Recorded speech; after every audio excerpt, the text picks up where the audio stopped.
Oh, I gotta grab the countdown. I forgot.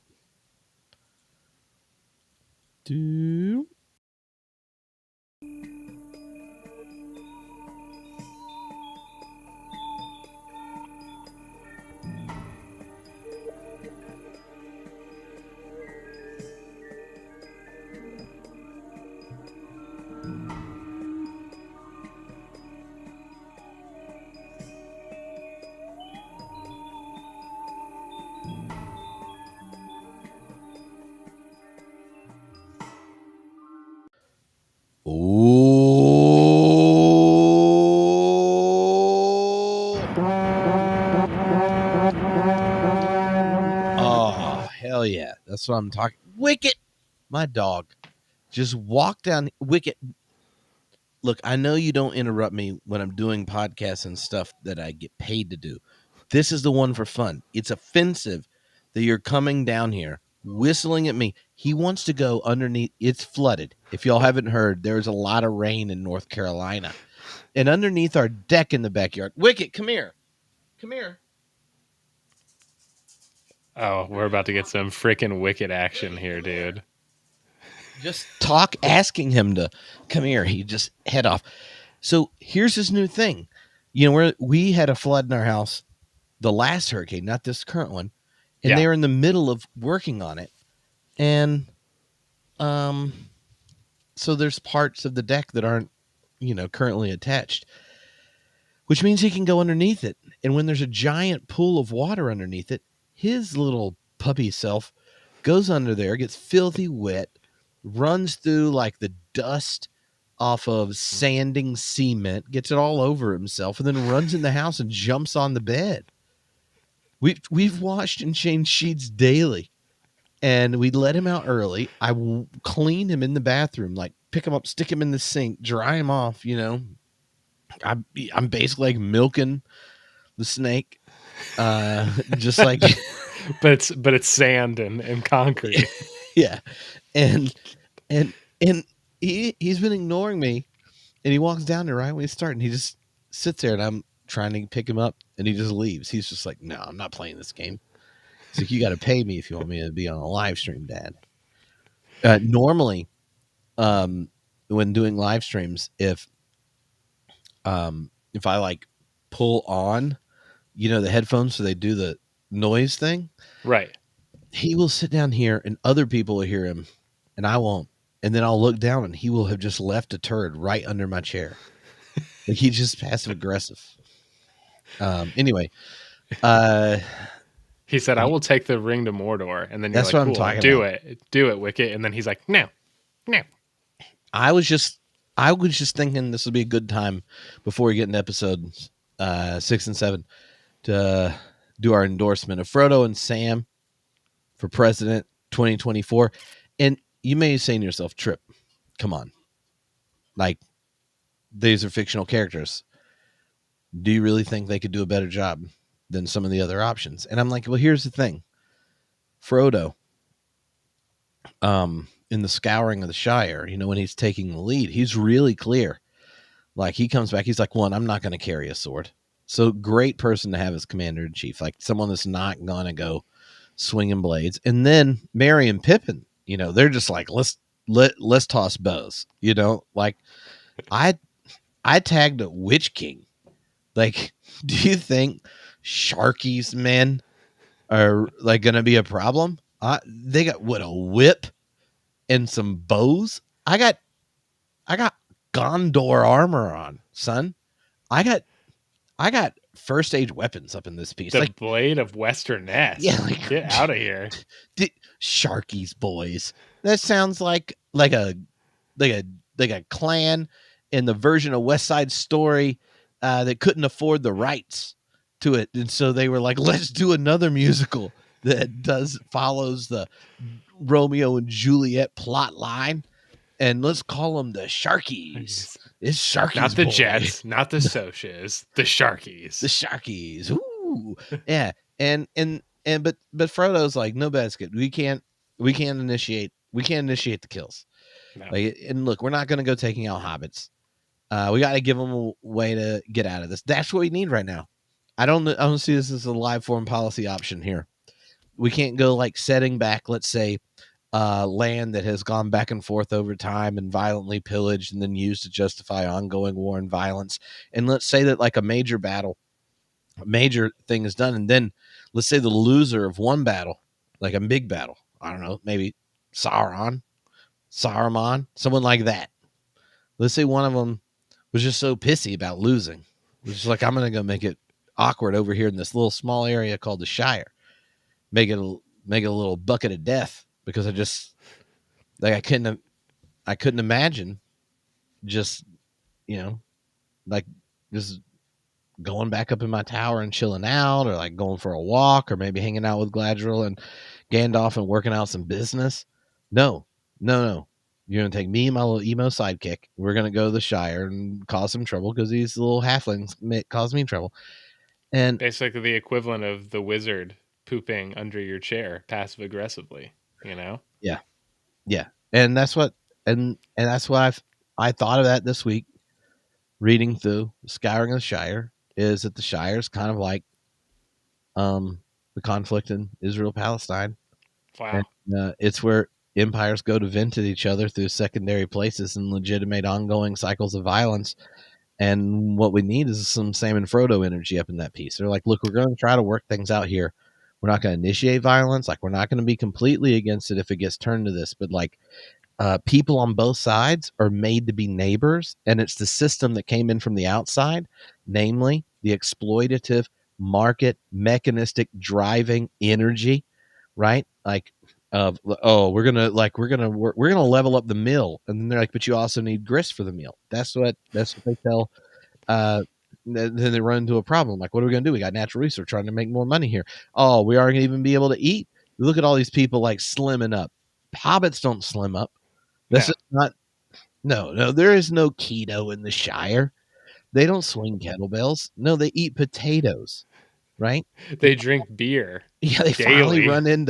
They finally run into uh the Sam finally gets to hang out with his dad, and he's just they're like, hey, your son. He tells Frodo, I don't know. I guess y'all went chasing some black people up a mountain that had horses, like black riders up a mountain. Like, and he's like, I don't know if did he do any good? I just want to know where my potatoes are. I'm like, that's the story you heard. Like, this is what you remember. He just wants his potatoes, right? When things set right. And so I'm just saying, Sam and Frodo be great for president. Sam also a successful politician in his day, 7-term mayor, 7 post terms. 7 terms. I don't know how Except many. It was a Sam long time. wouldn't change the Constitution Exactly. or He just other plants. things. He just plants magic Galadriel, soil, and makes the Shire the most peaceful, the most flourishing place ever. You know. Yeah, by getting an even bigger party tree. Yeah. Like, he's like, you're gonna get some great yields up in the when it's the harvest time, it's gonna be golden, but when it's party time, Sam, he's like, I got my magic dirt on my new tree. All right, I don't know how we got sidetracked on that. Uh, Uh, Other it than was you can guess what part of Lord of the Rings I'm currently reading. Hell yeah. Which I just finished the Taming of Smeagol chapter in the Two Towers. Well, great, great chapter. We don't need to get. Yeah, sorry. I'm about to. No, well, yeah, you're apologizing. I'm the one who is reading the Scouring of the Shire, thinking that Sharky is the equivalent of the military-industrial complex going to make a play we also do it in other countries as well. Yeah. But, all right. Well, look, I'm in a swing state, so I know what to do. I'm in Tennessee, so I'm powerless over here. All right. You know what? I bet everyone right now are like, I bet they're okay that in episode 6 of season 2, where is he? I bet these two guys are comfortable that a black female Numenorian and a black female dwarf are the most awesome characters in the episode. I bet that's what people are thinking. Of course these guys are. Look at this. You got a guy in the swing state begrudgingly feeling obligated to go vote one way, and um, but then you got old Tennessee there. It seems like he might be pulling the lever for Cornel West just out of value resonance. All right. Anyway, this is my guess. This is my guess because this is something I noticed because I rewatched 6 and 7 today while I was swinging some kettlebells. Yeah. Episode 6, I have 3 or 4 scenes I want to talk about because we're going to do short because we got to talk about Damron. Oh, hell yeah. And all that. But I noticed, like, okay, there are 2 scenes where someone completely break ranks and then sets the course for people in their storyline to go do the right thing. Muriel, when, right, like, she's like, I'm going to go get judged by the gods, right? Like, if I started it, I'm going to show the faithful how to do this in Numenor. She steps forward, and then Disa is just like doing bat songs. You're And right. telling D4, like, nah, we can't do this. You're picking up the right vibes from the ring, but I'm going to show you how this is done. And then she's like, ah, ha, ha, and then the bats come flying out there. Just pulls a meatloaf, you know? Yeah. Just bats out straight out of hell, you know? But she will do that. Yeah, she will. She will send bats right at her fellow dwarves. But both of those, it was fascinating how, like, these 2 characters, Disa is not in any of the. I mean, this is a show only carrier. Muriel is really different in the text in the sense of,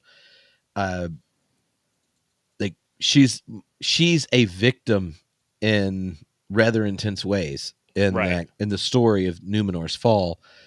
Not that she's not a heroine or anything, but one of the things that's happened in the show, that a lot of the online criticism's gone to the diversity that's displayed in it, is that these 2 females are the ones in the storyline to plant a foot of integrity, resist, right, the call of power and pride, and just say, I know this is the right thing to do, so here's what I'm going to do. And yeah, and you also get in it the, like, one step from planting the foot in the Harfoot storyline and the Stranger. But yeah, it's just, you know, I was thinking about that when I was watching it, and when people get mad about, like, especially women of, like, royalty, like, treat it like being the voice of reason. That's just what Tolkien did throughout the beginning of the tales. If you know, Aragorn and Arwen are distant relatives of Beren and Luthien. Okay, the first marriage of elves and men. yeah, Yes, and so freaking Luthien, her mom is literally a Maya, which is angel level, okay, Melian, who is married to Thingol, OG, king of the Sindar elves in Middle Earth, okay? And Melian's like, hey, Thingol, why don't you, like, calm down with the greed and the murdering and the imperial expansion for the Silmaril? And he's like, nah, be quiet. You're a woman. Get out of my way. And then Luthien's like, hey, we should probably help men and, like, defeat Morgoth. And he's like, I'm going to lock you up in a tree house. Don't talk to me. And what happens when Thingol doesn't listen to either Melian or Luthien? Morgoth wins. That's what happens. I mean, he gets defeated, but not after multiple elven kingdoms falls and millions of elves die. Yeah, that's where, if you're going to have family issues in a treehouse, that's when you gotta go Swiss Family style. Swiss Family style, dude. Like, you got to get some ostriches. You got to get some zebras. Have a race. You got it. And if you want to trick somebody, take a beautiful woman and cut her hair short. No one will anticipate a female in a pixie cut in in a pirate outfit. It's just I love Swiss Family Robinson, and when I was little, I was terrified of the snake scene. I would fast forward through it I love when that that. snake shows up in the mud and junk. Yeah. Oh, I can't even handle it. And we hadn't even got to discussing milking snakes yet. All right. So what's your macro thoughts here on episode 6? Where is he? Because we gotta give plenty of time for the next. I got 1, 2, 3, 4 thoughts on this episode. Yeah. Macro, I think the way that they're setting things up is really I anticipate it going back to like sort of lore accurate stuff. Like I think especially with Muriel being because we don't see her in episode 7. We don't see Numenor really. And so in episode 6, I think that with this turn back to Muriel, with the people being like Farzan, and now they're like, oh, Muriel, and now as a political move, it's going to be better for Farazan to look like he's aligned with her. So I think they could line up where he's at least going to force her to marry him, something like that. Um, yeah, Without the hardcore, crazy, abusive part. yeah. Hopefully not that part shows up. They're Hopefully going to not. save all that for the Celebrimbor treatment. Yeah, hopefully it's kind of like, well, I don't know if hopefully, but it's kind of a trope, like, I don't know, it's something alternative to abuse is better, but like I feel like he's probably gonna like lock her up in the tower. He's gonna be like, oh, I am this, she's not well like her father, blah blah blah, and now I'm the spokesperson for Muriel, and I Yeah. think he's like, we're wed now. But she wasn't blind in the books, right? I don't remember. No, Okay. I was sitting there. She's really is just kind of, she's not very fleshed out in the Legendarium. She really is like one of the women rulers of Numenor that rises to power, and our Pharazôn basically just rises to power by forcing him to marry her. Yeah. Yeah. Yeah. But it's got some of that uh like Old Testament energy around Oh, 100%. like marriage, where you're just like, we haven't really. I think if consent arrives in the 4th age. Yeah. Okay. All right. So I want to try something out on you. Okay. And this was something that just occurred to me today because I rewatched it. I rewatched this episode today because honestly, I watched episode 7 4 times because it was just so good. And yeah. I'm like, twice it was because I was trying to like set upper and lower body kettlebell records, and I normally watch 2 towers, but now I got another Middle Earth battle scene. And I'm just telling you, if you're going for some record, right? Let's say I was trying to do 150 swings without stopping of a 96-pound kettlebell, and like 2 towers, right? Once Gimli and Legolas start going back and forth, I'm like, yeah, screw these guys. What am I at? What am I at? Right. I'm on 17. Yeah. I'm like, I'm at 56, fool. But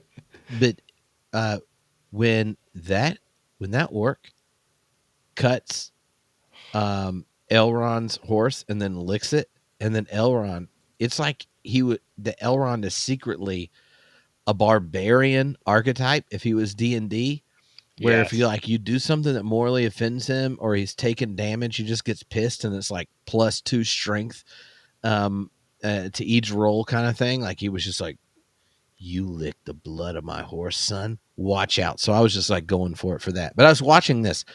Okay, here's something that's kind of irritating me. And I feel like I might just be standing the creativity of the showrunners. But I've heard everyone going straight like Yoda and Luke and Dagobah with Tom Bombadil talking to the stranger. Have you heard this? Yes, I have. Okay. And I have blocks on Twitter for everything Rings of Power related, because some people have screeners, and I saw one thing about this episode And I'm like, no basket. I'm not having y'all ruin this junk. And mostly I was like, Amazon should have sent me screeners if they were going to give it to anyone, because then I could have not had it ruined. Right. Like that Mariel survived. Like, I'm like, I don't want to know this. I saw there's a big fish. I want, Okay. Tom Bombadil talking to the stranger. They're sitting there and he's like at the staff scene, right? Yeah. Tom Bombadil says, you'll find your true staff only. Hold on. Jeez, I wrote this down while working out. It's not great handwriting. Only where the vision of your heart is single to the service of the secret fire. Now, and then you get a Tom Bombadil amorphous smirk, and then he goes into the whole thing like he does the in reverse Gandalf quote, right? Everyone's hung up on the in reverse Gandalf quote, acting as if there's anything about Tom Bombadil that says you should read him straightforwardly. And that he's like great at telling the truth directly. Like, have you having recently read his description of the Barrow-wights and stuff? Horrible communicator. Right. Horrible. He knows who they are and how it works. He does not explain it to them. He's just mostly like, you could sing this song if you get in trouble and I would make good time. Head east, it gets a little dark. Probably head a little faster if it gets dark, Yeah, you should be like, no, there's like animated dead spirits that are going to kill you. They're going to sneak up on you. And they've been doing it for a long time. So when you think of the Secret Fire, this is the song of Iluvatar, right? Iluvatar's song, like the origin fire, like the impulse or energy of creation. What does it mean to serve it? The previous conversation with Tom and Gandalf, or the stranger, is how do I learn to master it? And Tom's like, son, what you talking about? Master the secret fire. You got to get some of the pipe weed. We need to get you and some of your friends to move to the Shire. Great soil. But you find your true staff, right? The way in which you channel your power as a Maiar, when your vision of your heart is set on service to the secret flame, kind of thing. Like, if that's the case, which is what Gandalf says, I'm a servant of the secret fire. If that's the case, there's literally nothing more Gandalf. There's nothing more secret fire. The entire premise of Lord of the Rings is people choosing friendship. What is more service of the secret fire than forsaking the claiming of something to channel your power for the well-being of your friend? I'm like, this is like basic. Like, if you were writing the cliff notes to Lord of the Rings, where it's like 3 sentences that if you aren't reading the book, just mention these themes. One of them is going to see oddly enough, the secret power that undoes all the quest for evil, power, destruction, blah, blah, blah, blah, blah, is people that choose friends over others. Yeah. So why in the world, when you hear that, before it gets to the Gandalf thing in reverse, he's obviously going to go save Poppy and Nori, and he's going to grab a branch of the tree that's in not the Harfoots, the other one's house, that the woman that runs that whole community is just explaining to Nori, this is the tree next to the place. I've been tending it forever, was married under it, blah, blah, blah, blah, blah, buried my partner. Like, I'm never going to leave it. Who's going to lead him to the Shire? Gandalf. Why? Because he's going to go save Poppy and Nori. And then he's going to get his true staff because he's a servant of the secret fire. You know why? Because he didn't go take any of those things, unlike the Dark Wizard, because he's freaking Gandalf. Come on. If this doesn't happen, the showrunners have set up a horrible thing. And when he gets done, he realizes that what Tom Bombadil was saying was helping him learn, like, no. The version you hear from Gandalf is exactly what Tom Bombadil wanted him to learn. Yeah, I think we're like we're so into like the we don't understand that Tom is like a Zen character where it's like he's saying something absurd that is not really that absurd, right? He gives Gandalf like a false choice. He's like your destiny or your friends, and it's the answer is yes. Like it's to stoke something, possibly with the secret fire, right? This sort of like stoking of Gandalf, who is also will eventually have the ring of fire, right? It's this whole kind of continuous thing that you're talking about. And like I said, I think we're just caught up in this kind of binary thinking that Tom presents it as, but because that's the way we tend to lay out our choices, we're like, oh, Gandalf, yeah, so dialectical communication for the wind, exactly, and everything you said, yeah, it's gonna end up that way. But I didn't notice that until today. I was just mad at if they were going to Yoda Luke the moment. And then when I was watching today, when he's like, you'll find your true staff only where, like your vision of your heart becomes its singular service to the true fire, true flame or whatever. And I'm like, yes, what was the song to begin with?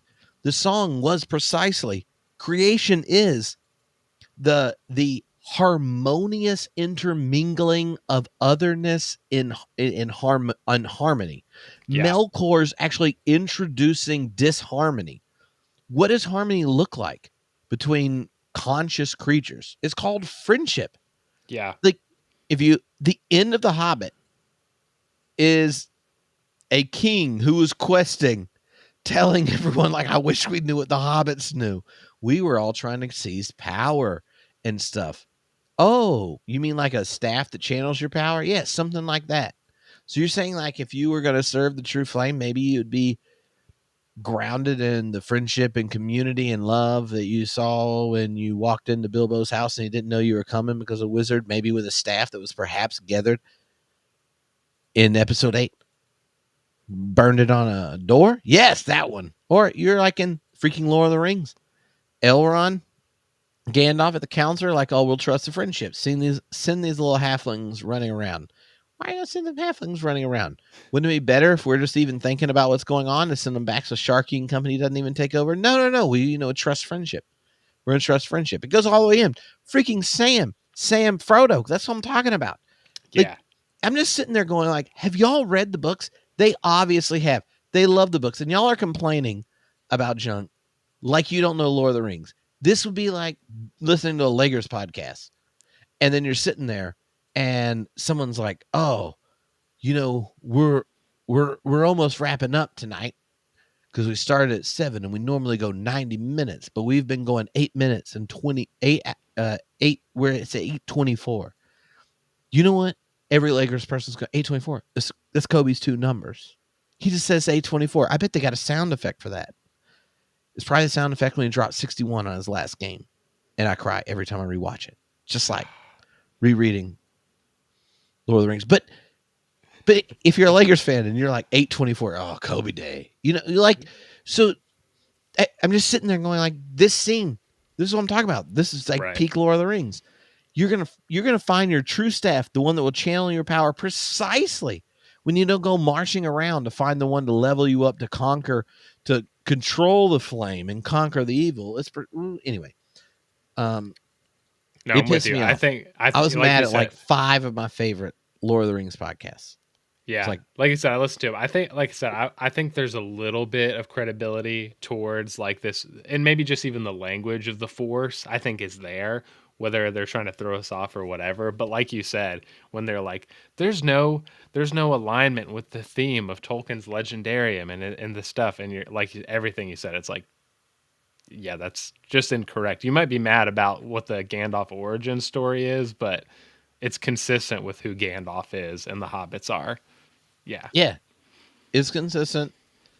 It's like the Gospel of John. Like nobody thinks the Gospel of John is historical. Like Yeah. this is not how the Gospel of John works. On the cross, he's like, "It's finished. I'm out." Stuff like that. There's not. You wouldn't go there for a story, but if you're interested in what How would you retell the story of Jesus if what Jesus said, did, and endured reveals the grain of the universe when it's universing in the most beautiful way? Hmm. Then you would write the Gospel of John. Yeah. Is That's money.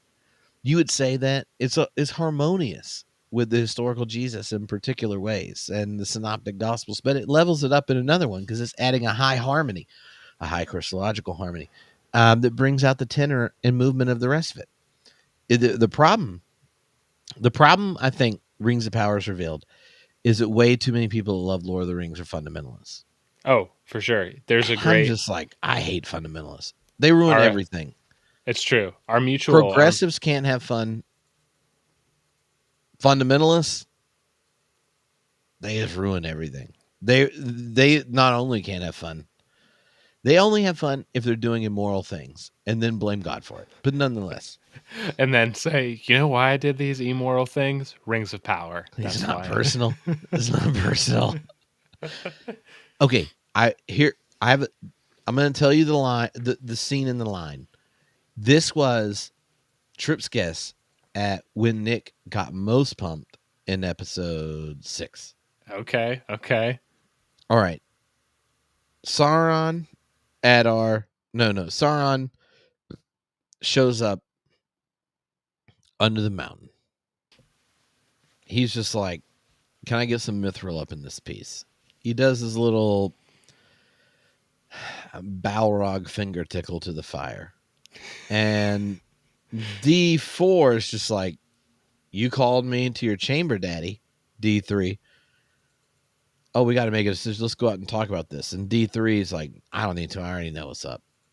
War's coming in Middle Earth. No basket. Then Anatar is like, the elves can supply you with lots of wood.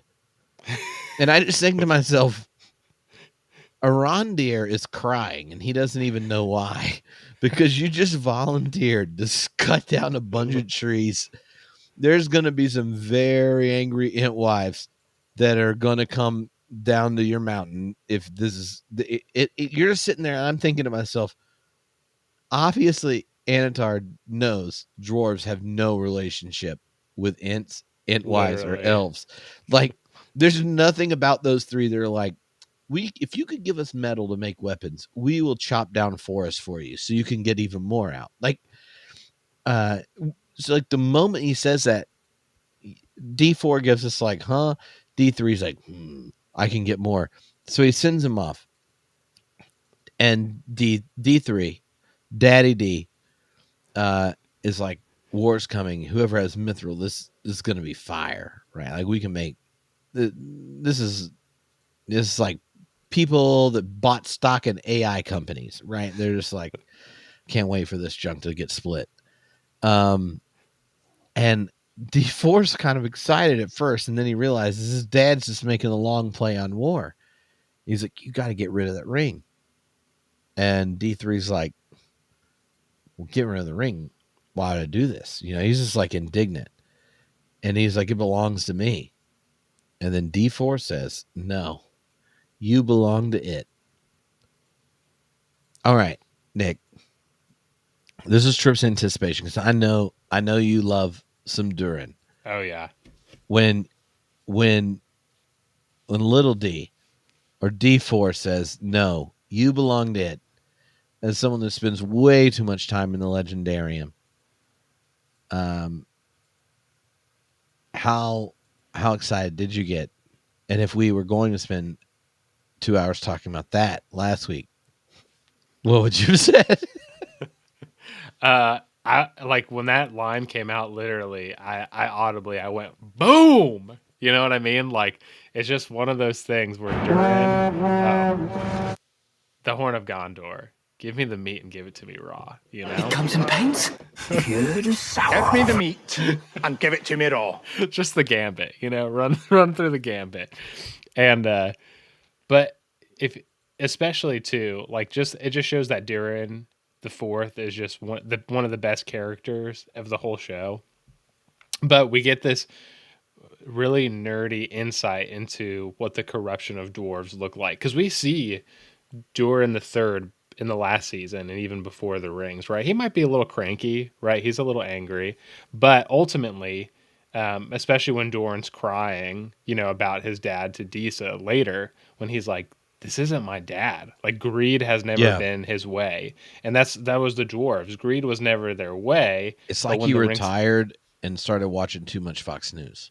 yeah, exactly. That's what the rings of power are. They're just little they're like Apple Watches, but they've got the freaking Fox News app on at all times. Yeah, but the greed comes in where it's more of like the dwarves are known for mining, right? And so this is just an one of the ways that the rings corrupt them. They have access to this. They corrupt them within their means and within their context. And because the dwarves have so much access to gold and jewels, that's the thing that they latch on to as far as corruption. Yeah. Well, um in the Legendarium itself, obviously the way the rings are playing out is different. Mm-hmm. It seems like because we have the song, we're using the song as kind of like the cliff notes of sorts in the show. Right. Because the ring, not the one ring, all like the other rings get made, and then the three Elvish rings get made, and then Sauron goes to the mountain and is just like, how about one ring to rule them all? But like knowing how where the distribution doesn't always set to parsing out a certain number to certain races or whatever. Yeah. But there is this element that shows up in this episode and the next that this is one of my lore questions. It could work for either, but you should say it now. In both episodes, there are moments where there's a contrast between Morgoth and Sauron in the kind of working that they do. Yeah. So maybe like tell us how that contrast in baddie energy exists in the Legendarium and how you see it, that contrast playing out in Rings of Power.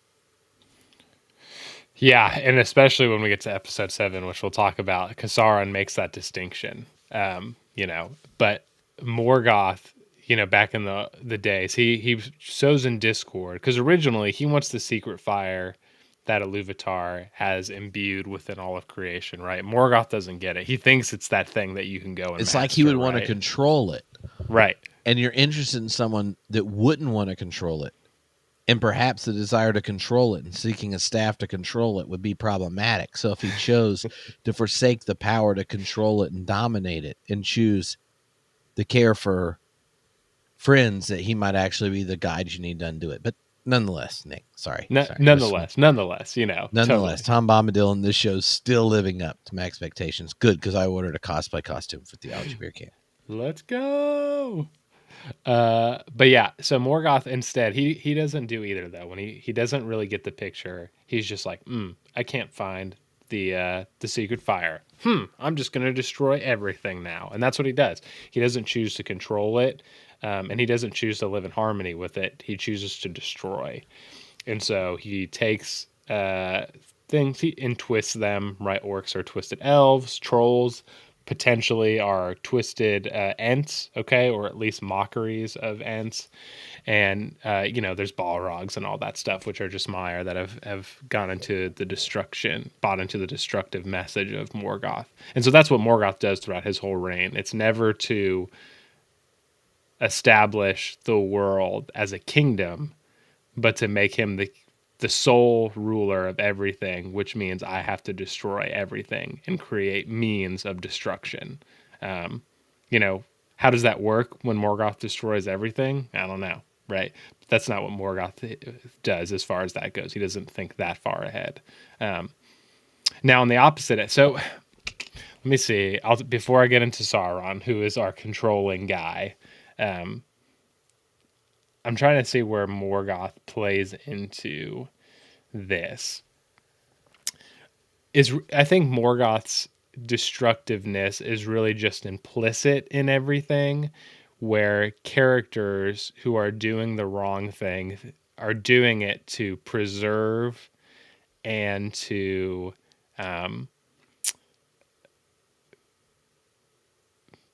they aim to help their um, their realms flourish, right? So you've got Numenor, right? Ar-Pharazôn, corrupt, but probably doing it for the sake of men, right?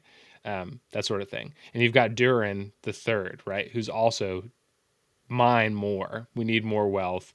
Obviously, there's some greed and some stuff there too, but ultimately, he wants the dwarves to thrive and to be rich and all this other stuff. They're doing it out of what they might all each say is historical necessity, right? The Right. conditions demand what externally the viewer goes, are you sure that's not like greedy pride energy? And they're like, no, like it's historical necessity. Yeah. This is what needs to be done. Somebody has to step up and do this. Like I am your retribution. Yeah.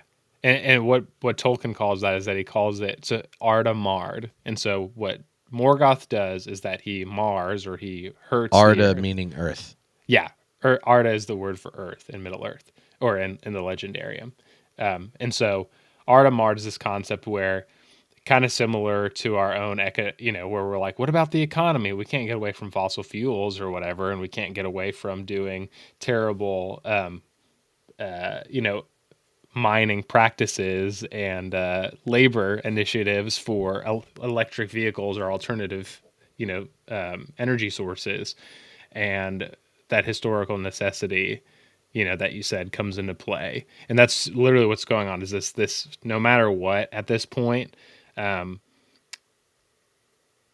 the people in power are going to appeal to that historical necessity, right? Even when Durin says you're going mad or whatever, right? And he says the world's gone mad, my son, right? We're just Oh doing yeah. something about it, and that's literally it, right?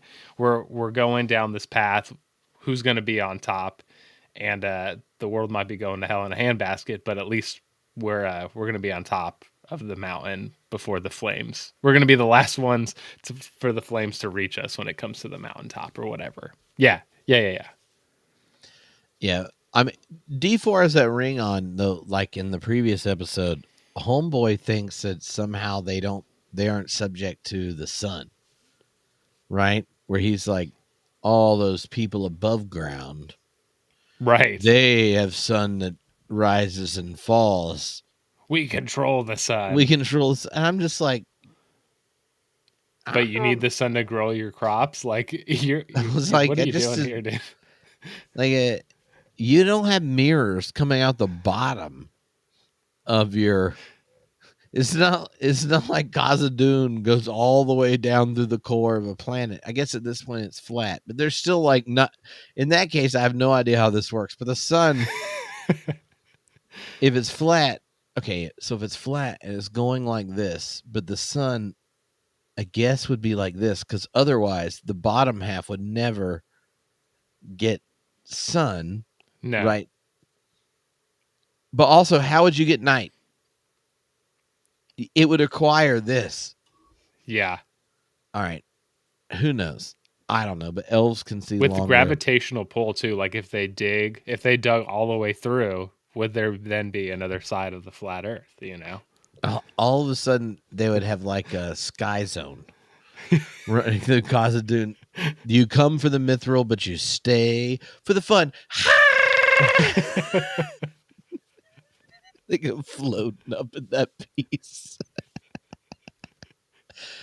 Also, Will Rose and I can't remember who else made a number of encouraging comments about me ranting through the outline of the show. Oh yeah. And I just wanted to. The third point from this episode was just how much I missed doing a description of the scene where nobody and Poppy are milking a snake and discuss kissing lizard breath. I just remember watching that scene and I was like, okay, they're gonna kiss. This is cute. But then I'm like, the snake is still in her hands. Why is this a That thing? junk did not bite. They get close too. She's got it by the freaking neck. I'm like, yeah. You want to what? see the play-by-play. Nobody's doing that if that's a real snake. You're putting the snake up and putting the snake down. Right? Like if you are milking it to make blow darts. Yeah. Like poisonous blow darts. Like you're not trying to get that lizard juice up in your mouth with a snake that's already milking right up in your next to you. Right? Well, also I know they're nomads and stuff, but like the stores, obviously, they've got a tradition. They've got like a whole method. They've been doing this for a while. Poppy probably not that familiar with milking rattlesnakes. They have a I'm milking guessing. method. They got a method for the stores. They got a milking method. Now the Harfoots, they move a new place every month. They might not always have access to a snake that's milkable.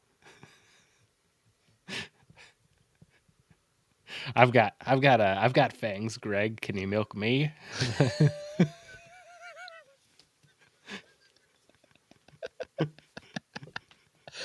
Oh God, that's so funny. Okay.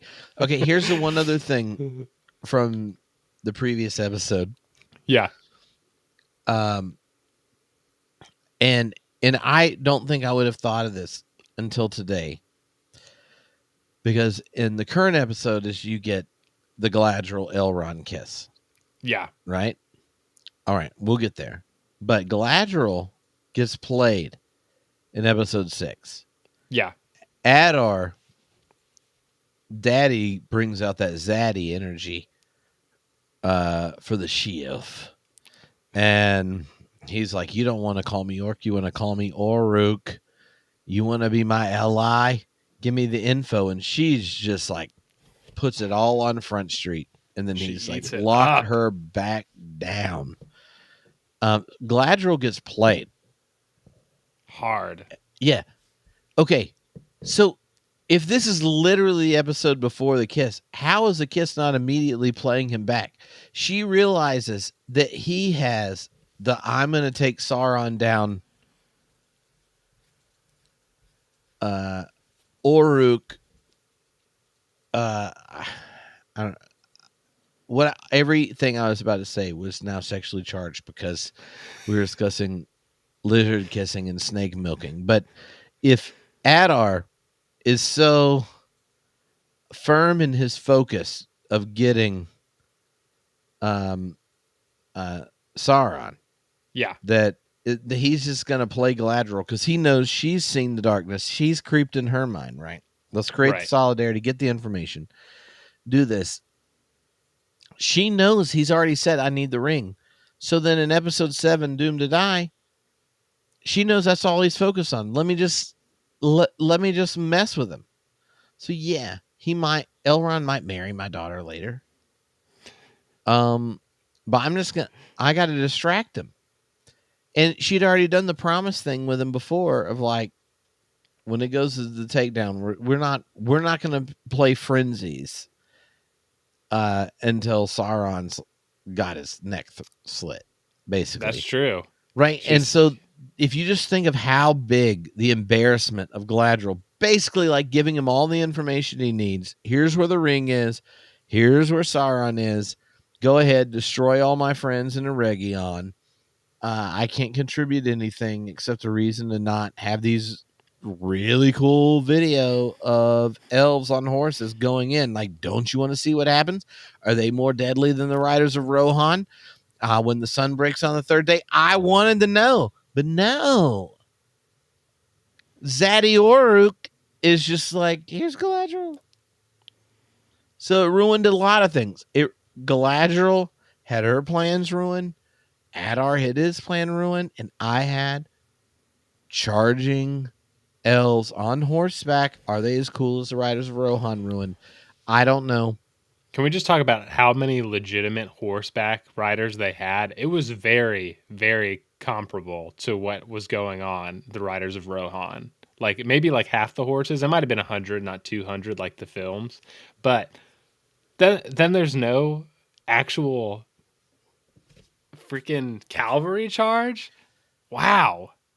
Wow, and that's Jeff Bezos' money. He's like, guess what? Yeah. We're gonna use all these horses and not Well, follow and through. and the behind the scenes thing, the director was just like, I had never worked with this many horses, you know, and he's made like legit movies and stuff where he's just like, no, this is like a movie.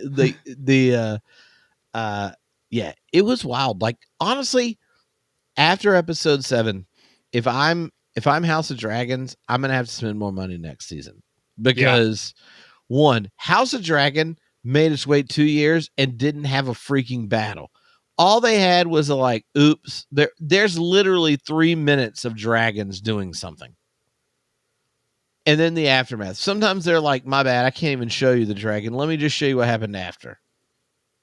And The first season. Oh, I remember with the island battle, like on the caves or whatever, and you don't see there's no battle. You see everyone like dying and junk, like you said, aftermath. No, they didn't show Jack. Yeah. And they literally ended season 2 where they're like, well, in 2 years we'll show you what happens now that all these armies are in motion. And Rings of Power is just like, it's not even the last episode. All right, I just want you to know, this is some freaking catapults. Have you seen my damn rod? Do you want to see what an elf king with a spear, but it's kind of like a double-sided lightsaber does on horseback? Like, and do you want Elrond to get pissed after an orc licks his horse blood? Like, do you want to see this? Like, I like both shows, but normally I think to myself, oh, you know, it kind of goes back and forth, and like, but the narrative energy of Rings of Power, I just enjoy more. Yeah.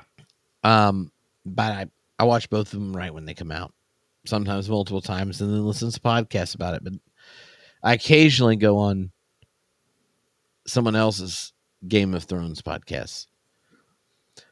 But if you just go through the second season, there's zero chance House of Dragons has anything like what that, and we aren't even done with the battle yet. No. Like I said, we had like up close shit. We had like freaking, they have a few minutes of a dragon. You had Damrod running up in that piece. You got real humans all dolled up in Orruk gear. dude, hordes of orcs. You got a giant charge of cavalry. I'm just saying, like, I just want Rings of Power. I want House of Dragon to get nominated and lose the Rings of Power, just so they do a battle scene that's in the middle of the day where we can see stuff. Because that one battle scene they had at Rook's Nest in House of Dragon, it's like there's some people moving around. They don't actually fight. You got someone sitting on some CG thing doing this number. And everything else is just like aftermath or like framing stuff. I mean, it's like they're not even as good as cutscenes on video games. No. And this was like, this happened. It's in real place. Along with that, the Mariel's trial scene where they're all down in that thing, and then the like water leviathan beastie thing shows up, and then like all the hill, you can just see like thousands of people lined up on all the hills around in the back. Which if you've only watched it on an iPad, because first time I watched it was on an iPad, I didn't realize it. Then the second time I watched it, I'm like, everyone is sitting around on all these hills just watching this junk. Yeah, They when actually, people, you could tell it's not made in lockdown anymore. right. Well, like you said, I think some people on podcasts and other things were like, "There's only like 8 people watching this trial," and I'm like, I don't think they noticed the thousands of people too. I was like, "What? Everyone was there." So confused. But like you said, there's so many people.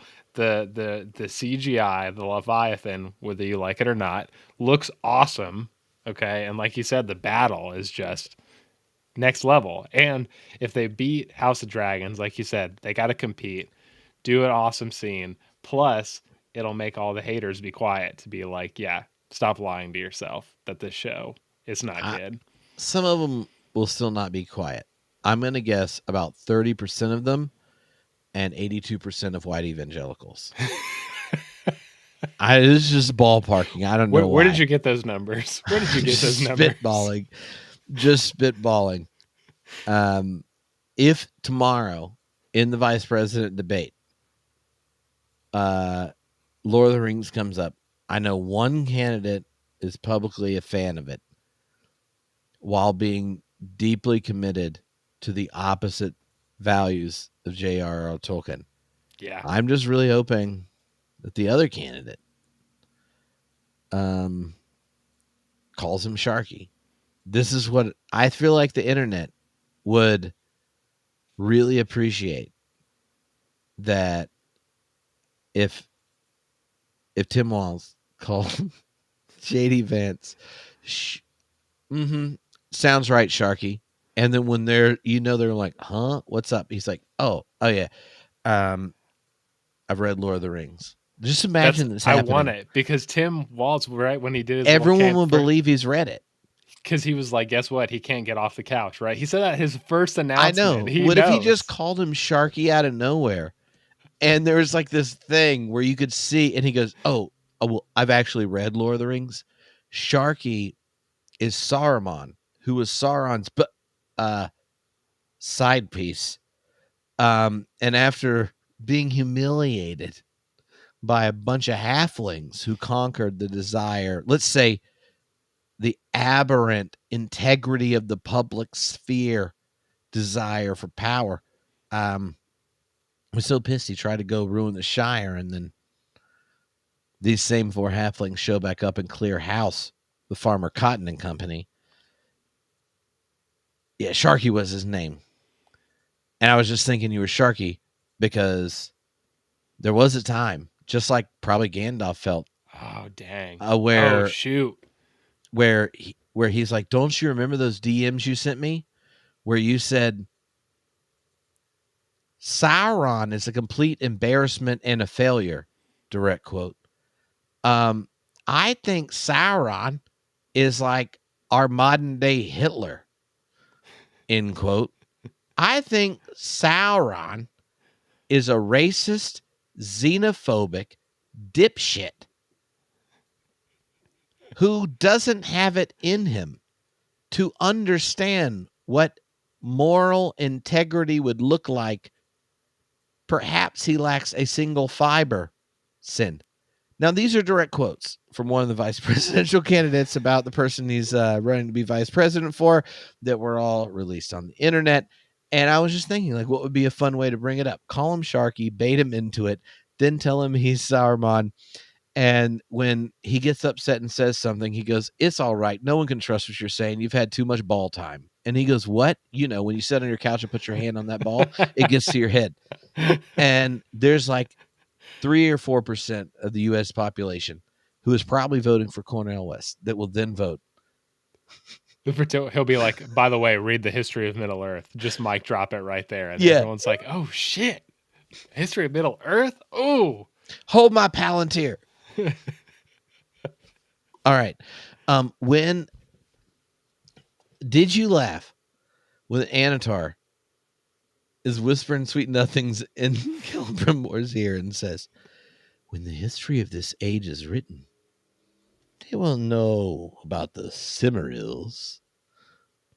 They'll tell the story of the rings of power. Like, it was kind of funny, right?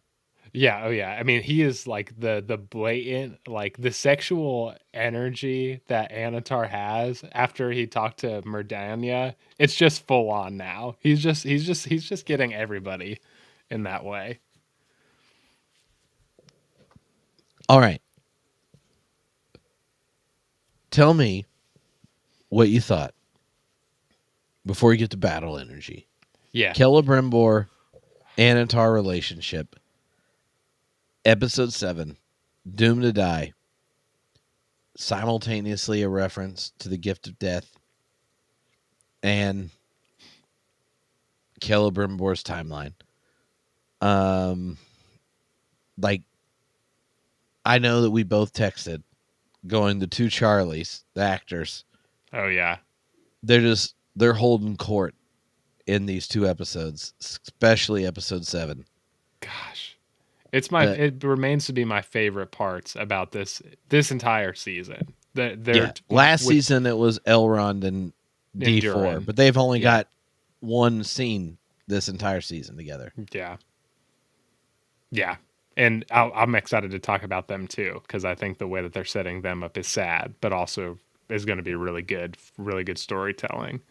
But yeah, I think we really just see Charlie Vickers, who plays Anatar / Sauron, really does the manipulation stuff to Celebrimbor really, really well, to the point where, like, obviously as an audience who knows what's going on, things like the whisperings of sweet nothings is kind of it's kind of weird. But like you said, he taught, which is true. Like, if you know the history of Middle Earth, like when you talk to people who know Tolkien, they know the Rings of Power, right? They may not know all of them, but they know the Ring of Power, and you're like, guess what? The Silmarillion, and they go, what? Right? And like so that context is true, which makes the corruption and the success of it just I feel like I felt that as an audience member who's familiar with these stories and the impact. And then of course just seeing Celebrimbor just fall for, like, willingly fall for the illusion in there, right? It's not until he notices the mouse kind of repeating the pattern or whatever. But ultimately, we see Celebrimbor pouring himself into the rings. And what is he obsessed with? He's not obsessed with what's going on outside. He's obsessed with if his uncle's hammer is missing a jewel, right? I thought that was a really cool symbolic reference to be like, what is he ultimately concerned about? His legacy, and what he's about, what he can do. And Anatar masterfully takes a hold of that and masterfully makes Celebrimbor absolutely crazy at the end. Yeah. Yeah. Oh, I mean, Sauron is like super sus, Yeah. and he just like works it where it's like you're talking to your friend who's getting catfished and they just can't even listen to you, kind of energy. Oh, you brought catfish up. It just the isolation that Sauron's able to do, and to make it seem like restfulness, right? When he's like, "Oh, it must be so hard to come out of your mind. Like, just go back into it for a while." And it reminds me, Craig Boyd has talked about like the Palantir and kind of unpacked that for us before, where he's like, "Yo, the Palantir, you spend all this time on your own. You keep um, you keep all that information to yourself, and it feels like it's good because you don't have any, you're in an echo chamber. And then once you're in the outside world, because what happens when he realizes that it's fake, he confesses to Galadriel, and then he's like, all right, I'm chopping off my finger and I'm gonna face Sauron, Whose will is stronger, and he takes off his finger. Okay, here, I actually, I saw people complaining about this on the internet, and I was about just the like, finger. yeah, about him chopping off his finger. It's like, why would they add just this is in the book? Oh. And I'm like, look, one, they don't have the rights to Silmarillion. Two, the hero of the Silmarillion is called Frodo of the Nine Fingers. So of Lord of the Rings, like Frodo loses a finger to destroy the ring. Celebrimbor, someone who just got lured. He just got lured, catfished down the way of destruction. He got suckered up into this piece because of that Anatar Riz. Like he's like an evil Rizzolator. And he just brought him all up in there, and he's like, I got some mithril powder that's been perfected for you. No, it was like the black juice out of his baddie insides, throwing that up on people. No, like that's disgusting. One, that was disgusting. It was gross. But I'm sitting there going, look, nobody has enough money to pay for the rights to do a literal version of Lord of the Rings. Right. You know why? Because they aren't going to sell it to you. But if you were like, it is a battle, and then you lose a finger, and now you have not 10, but 9. And this is the turn where you're now like inviting everyone else in the story of your own deception. He does what Galadriel couldn't do, confess her sins, right? Like she never really tells Elrond this is Sauron until this season. Doesn't tell anyone. It's like, don't tell anyone. Like we're on the same page, right? But don't treat with him if he shows back up. He realizes it, puts it together, confronts him, tries to take him down. He does this little hand biscuits again, flicking these little. He's like, you think you're the only person I've like invaded the mind? And you know, these are like probably like hot. These are like elf Navy SEALs, right? Like these are the people rolling deep with Celebrimbor. Right. This would be like Legolas level battle skills, just like taking each other out. And he cuts his finger off, and it's with the tool he made to do the rings, right? So he like takes his thumb off, and I'm like, I'm watching this going, Frodo with the 9 fingers, right? Like ultimately, Frodo can't take it out. And what has to happen? Gollum bites that chunk off. Right. That's how it goes down. He chooses to take it off, to escape, takes responsibility for what he said, works to go against it, like, and we know what's happening. Homeboy's going to pay the price, right? He's going Banner style. And when you think of the kind of Celebrimbor in Silmarillion, or here's the way I read it. He's similar to Boromir in the sense that the ring sees Boromir and there's this redemption. Celebrimbor, the drive for the ring, seizes him. Yeah. He has a story where his vocation, just like Boromir's, right, is a steward of Gondor. I need this. I got to protect my people, blah, blah, blah. Celebrimbor's, they can't say anything. And then they have this awakening. It's just, Celebrimbor's isn't with death. He, like, in this story, like, freaking cuts his own thumb off. Yeah. The resonance there just seemed really obvious to me. And when I was looking on the internet, I was just like, okay, but somebody that loves Lord of the Rings as much as me is making this and can't even use the actual outline to this story. And so they were like, you know what is in our story? That the hero ultimately fails, yet loses a finger and opens up the possibilities of a new age. Yeah. I want to, I keep it on with the losing the finger and appendages for what heroes do. And connect, Kahina in the chat was talking about making those connections between Frodo having, 9 fingers, Sauron having 9 fingers, and now we have Celebrimbor now having 9 fingers. Now, if you go back to the first age, there are 2 heroes, one an elf, who is named Maedhros, who is a son of Feanor. Okay, back in the day, Feanor did some bad stuff. He made the first oath to basically kill anyone who got in his way to get the Silmarils, and his sons followed him. Okay, leads to Feanor dying. Fair enough. His sons go to basically screw everybody to get the Silmarils, and Maedhros, his oldest son, goes to face Morgoth. He gets captured. He gets tied to an evil mountain by his one hand, by his wrist. And in order to save him, they cut off his wrist, and he becomes one of the biggest heroes of Middle Earth because he makes an amendment and gives up power. Okay, he gives up power. He relinquishes his power after that. Okay, that's supposedly his. Okay, then we get Beren, right, who goes to get the Silmaril so that he can marry Luthien. Okay, he gets the Silmaril.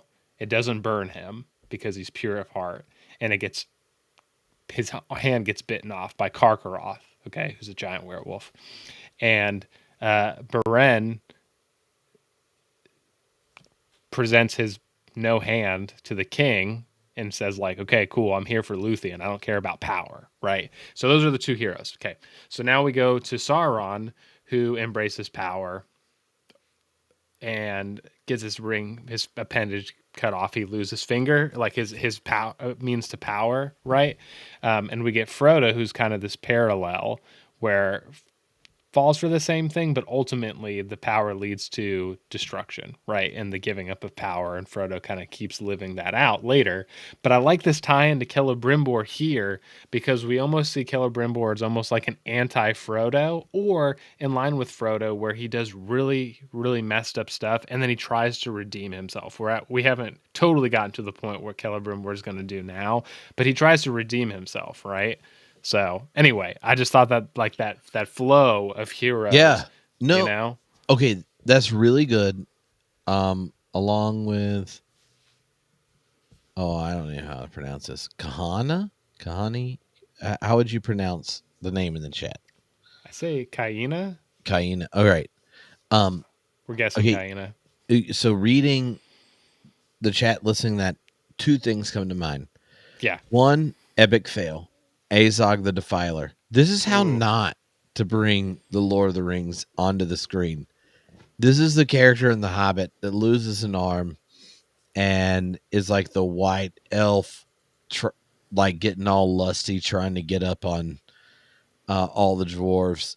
And so he's got like this nub that's got a sword attached to, like,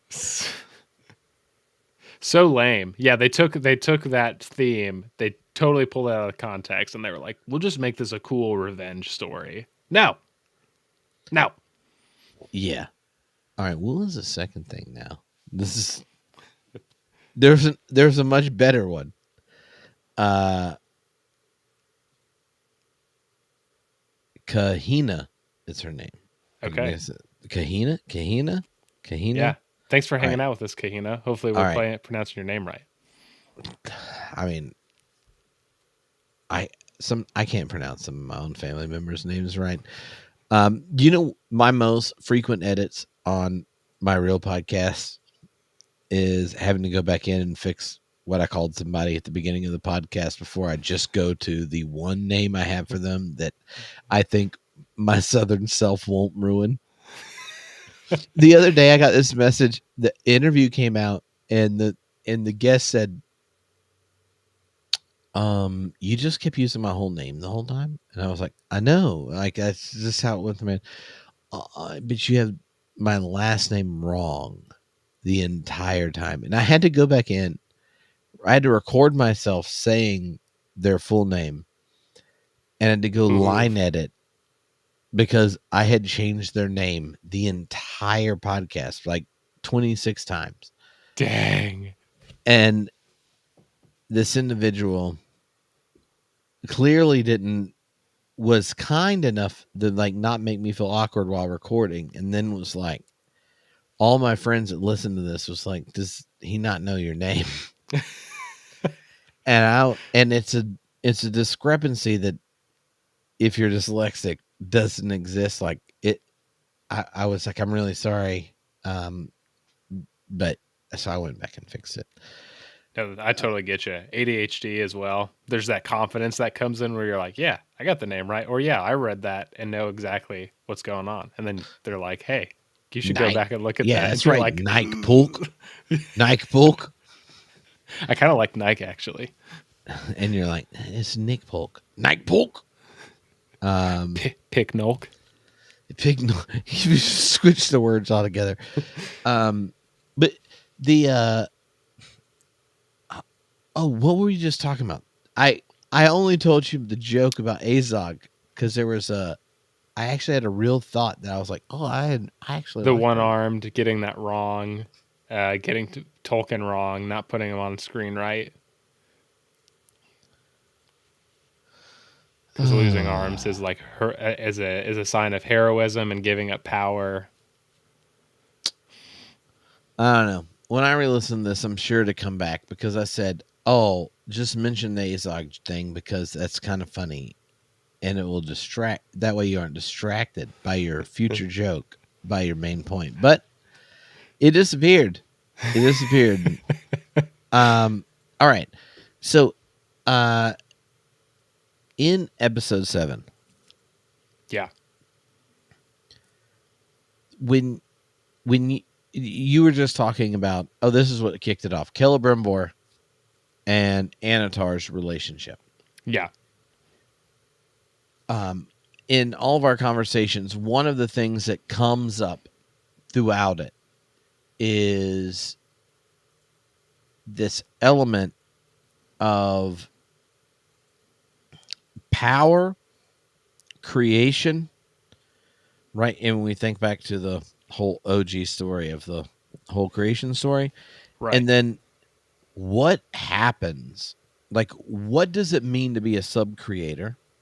Yeah, yeah, yeah, Which has to do with a kind of recognition of one's dignity and a recognition of one's dignity and one's limits.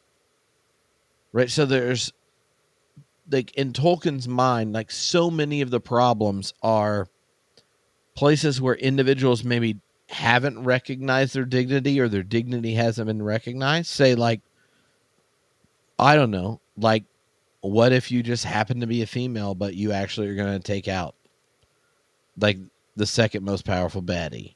yeah, And you're like, oh, we like, you shouldn't even be here because we only need men here. But what if you need someone that isn't a man to stick the Witch King into timeout until the judgment, right? Like, so, like, part of there's this boundary element, and then there's like a dignity element. And one of the things that friendship does is this ongoing recognition of dignity. So in this story, like the stranger and the Harfoots, have this whole, like, recognition of dignity element going on. You see it in the friendship of Legolas and Gimli. That's obviously foreshadowed in the relationship of the dwarves and elves. And so when you think about this notion of, like, boundaries and recognition, episode 7 to me seems to be one of those episodes where this violent eruption, the pressures that are coming from it are either from communities or people whose recognition is repressed, the Oruks, right?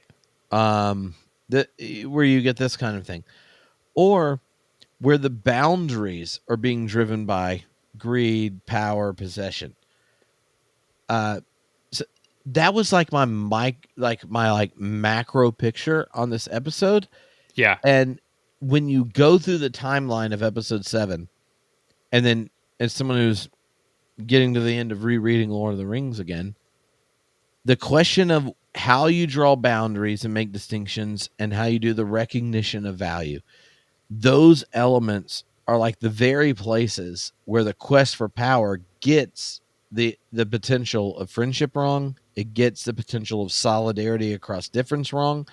And it also thinks that solution is possession right. rather than cooperation. And you see all that playing out right here in a penultimate episode. And I just go, this is Lord of the Rings. Like, Oh yeah, what do you want to happen? Like, when you finally bring the two stories back together, the moment the fellowship's parted, this is what just happened. What just happened is boundaries are being negotiated and you're trying to figure out what it looks like. Dignity is being recognized, and what does that look like? And then how does someone have integrity in it?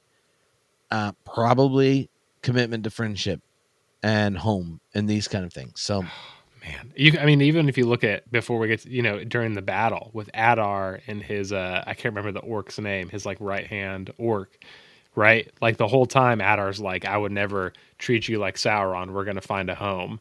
And then he's like, Lord Father, we're dying. We need to retreat. And he's like, more, send in more. I don't care who dies. And you're like, dang. Like you said, that whole thing where we'll see, it'll be interesting to see the fall of the orcs and their return to Sauron because of that boundary being violated by, being possessed by yeah, something. and Adar isn't wrong. Right.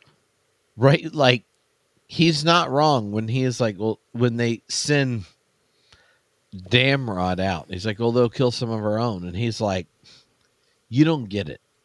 Yeah. Right? Like, part of what's there is like, you don't get the threat. Right. If Sauron's in charge, a lot more of you are going to die. And so the question isn't what will Damrod do? The question is, what would we not do to have you avoid being subjugated by Sauron? Oh man, and even seeing like the misunderstandings, because like you said, there is this misunderstanding of Adar, and then we're even going to see the misunderstanding with Elrond and Durin probably later, which will probably be a seed for the future discord between the elves and the dwarves and that whole history, which It has this baggage it comes with it. Yeah.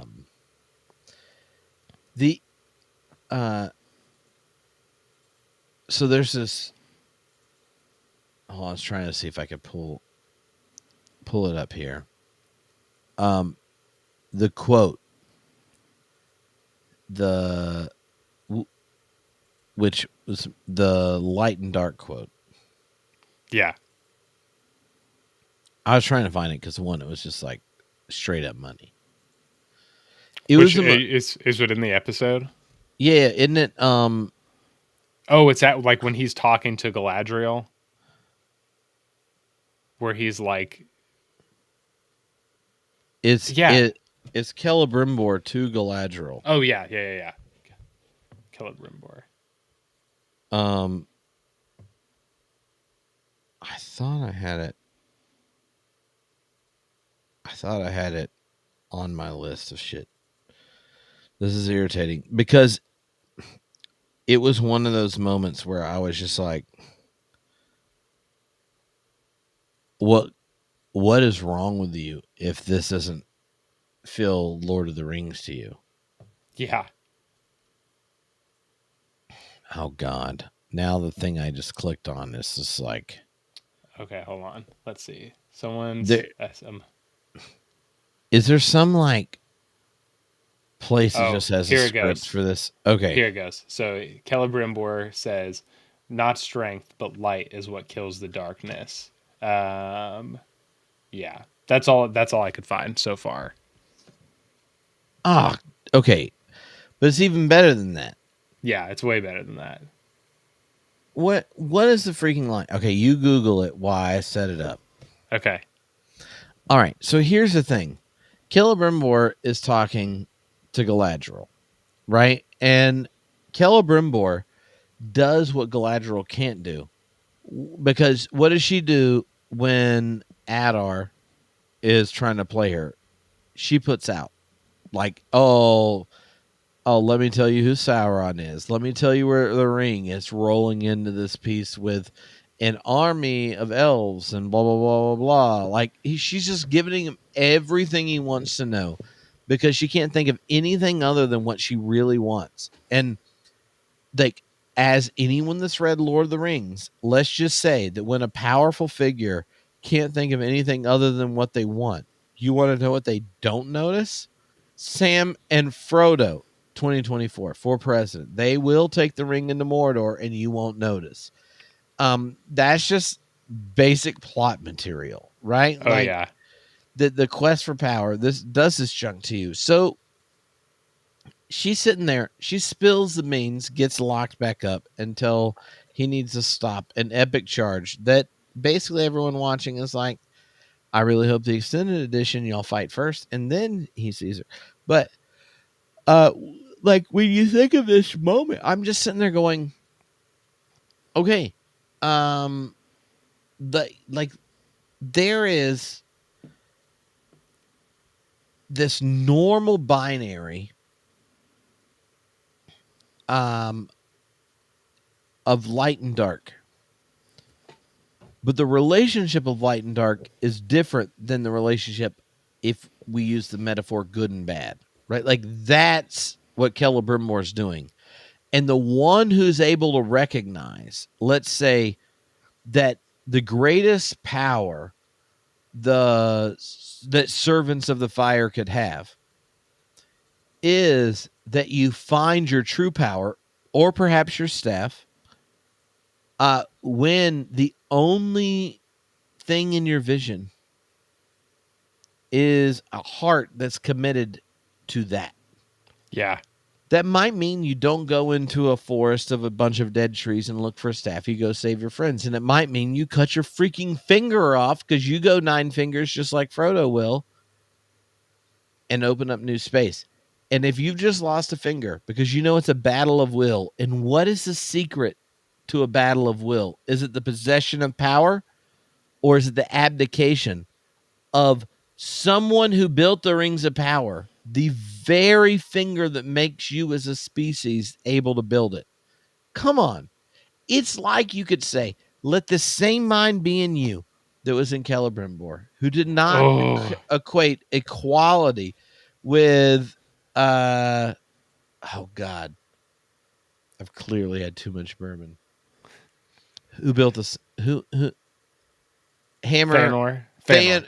Did not count equality with Fëanor something to be grasped, but humbled himself, taking the form of the 9-fingered one, Frodo.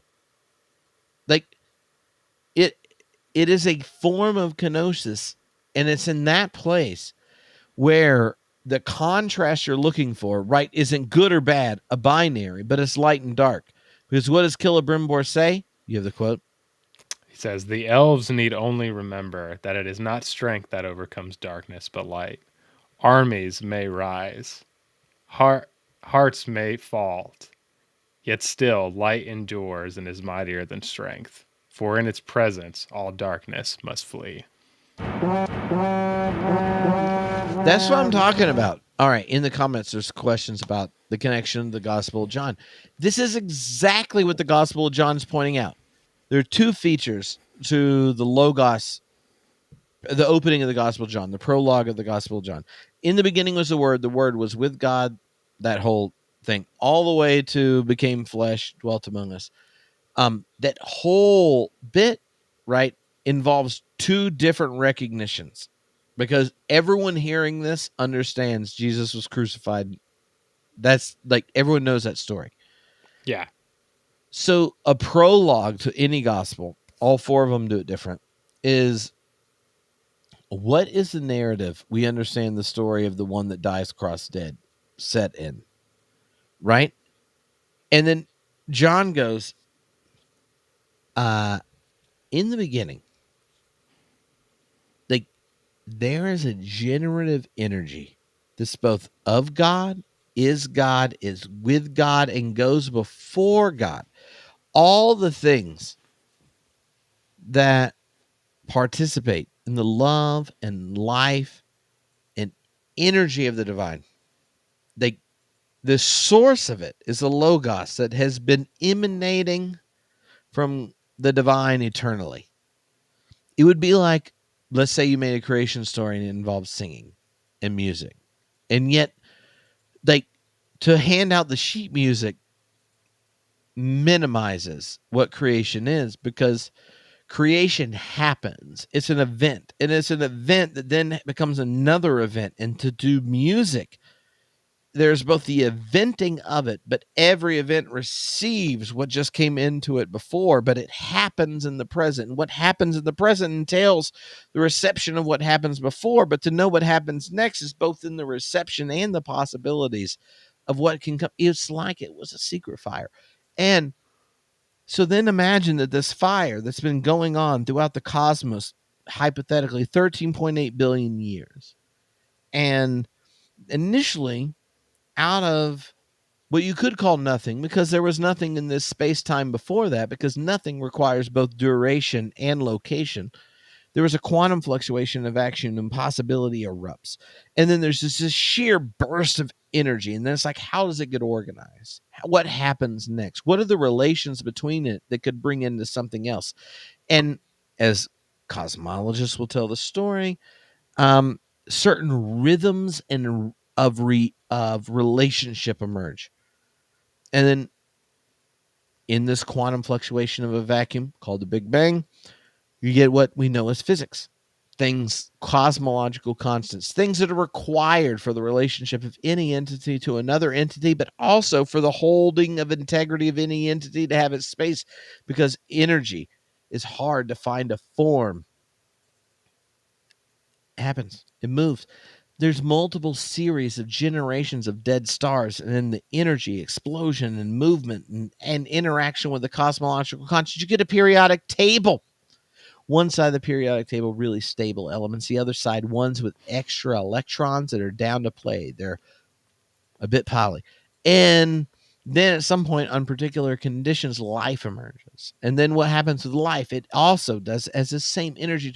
You start to tell this whole story, right? And you're just sitting there going like, when we say in the beginning was a word, but the word was with God, that was before God, and it is God, and all this kind of stuff. And then all life, light, and truth, and all this stuff comes into being with it. And then you say to yourself, yeah, I can understand. Then this giant cosmic story, there's an obvious progression where new possibilities come into being that change even the meaning of what happened before it. Because in a quantum fluctuation of vacuum was also me making eye contact with the person I love most as we hold our kid for the first time, and the deep despair, the ugliest moments of existence. Like that was a potential there and we didn't know it. So if that's the case, then what about this music? What was going on in it? Like, what's its telos? What's its direction? What's the potential in something that started but took billions of years for it to even have a single cell organism to ever do anything? Like, what is this? Like, how do we name it? If it's a song, whoever gets to sing it? And if it is a song and you get to sing it, how do you ever know when it's sung well? Well, in the Gospel of John, it goes, you want to know what the light source of light, life, and love looks like when it has sandals? We're going to tell you a story. It's called the Gospel of John. And the Logos, the word, the generative word, every time something that leads to the flourishing of light, life, love, justice comes into being, I want you to know the secret fire that's whispering in its ear was the Logos. But when the Logos has sandals, this is the story we're telling. And his name is Jesus. That's what the Gospel of John begins with. And it does all of that and then says, and he, Jesus, came to his own and they didn't know who he was. And that's the human predicament. Yeah. And that element that human beings could look at the Logos and sandals and go, what is this? Let's put you on a cross. And all of a sudden, political, religious, social, and cultural powers, and hardly ever get along, all cooperate to build a cross. That occasion is revelatory of the human predicament. Namely, right, that the very powers that are there, what is it we cooperate for? Saying no to the invitation of divine embodiment, belonging, incarnation, all these kind of things. And so the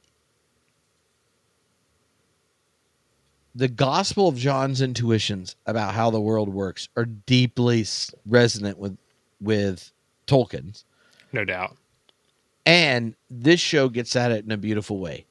Yeah. Right? And so why is it Celebrimbor says this is a battle of will, and then says where his entire identity, the very place he was suckered into working for Sauron, he says, "Not my will, but thine be done." Click. Or "Let it be unto thy will." By the way, I'm quoting Mary, the Theotokos, Mother of God. Click. Right? This is what he does Yeah. in episode 7. He reorients himself in a different way. And that, and I'm not even trying to say this in the deep religious part. We all go to metaphysical things, and half of you that liked what I just said will be like, you don't count as a real Christian. Those that don't will be like, well, if that counts, I guess I could be one. That's my experience of if I explain what I just said. But here's the thing I think Tolkien would love about this Yeah. is that too many people think human beings' dignity is that they are rational, aware, clear, and with enough knowledge, they'll choose the right thing. And Tolkien giggles. He looks at human beings and goes, you want to know who is rational, reflective, and making clear decisions? The ones that ended up in trenches. Yeah. And so, like, one of these elements is both the hero who can cut their thumb off, right? Choose this canonic moment of his identity disappears and he's serial longeval. Who knows how long he thinks he's going to get to live with the I can't craft anymore. And he then owns his own problem, like names it to everyone. And then invites people to operate in a story where he's been a collaborator. Yeah. That is just like money. You want to know what we don't have? We do not have anybody running around with all the perks of someone like Celebrimbor, cutting off a thumb and say, I've been a collaborator. But in whatever life I have left, I would like to bring a community and people into being who don't continue the desire that clearly possessed me and led into a way of death. That's not an occasion. And I just can't imagine, like, unless Tolkien needed everything from lore, like anyone that played in Middle Earth to be a fundamentalist, which I feel like he would think that was C.S. Lewis's problem, not his. Right.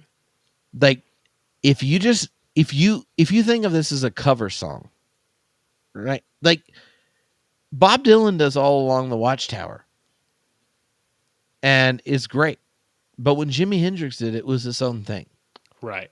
And you don't look at Jimi Hendrix doing All Along the Watchtower and being like, hey, I'm sorry, you hit too many notes and your guitar sounded too cool. That's not how it works.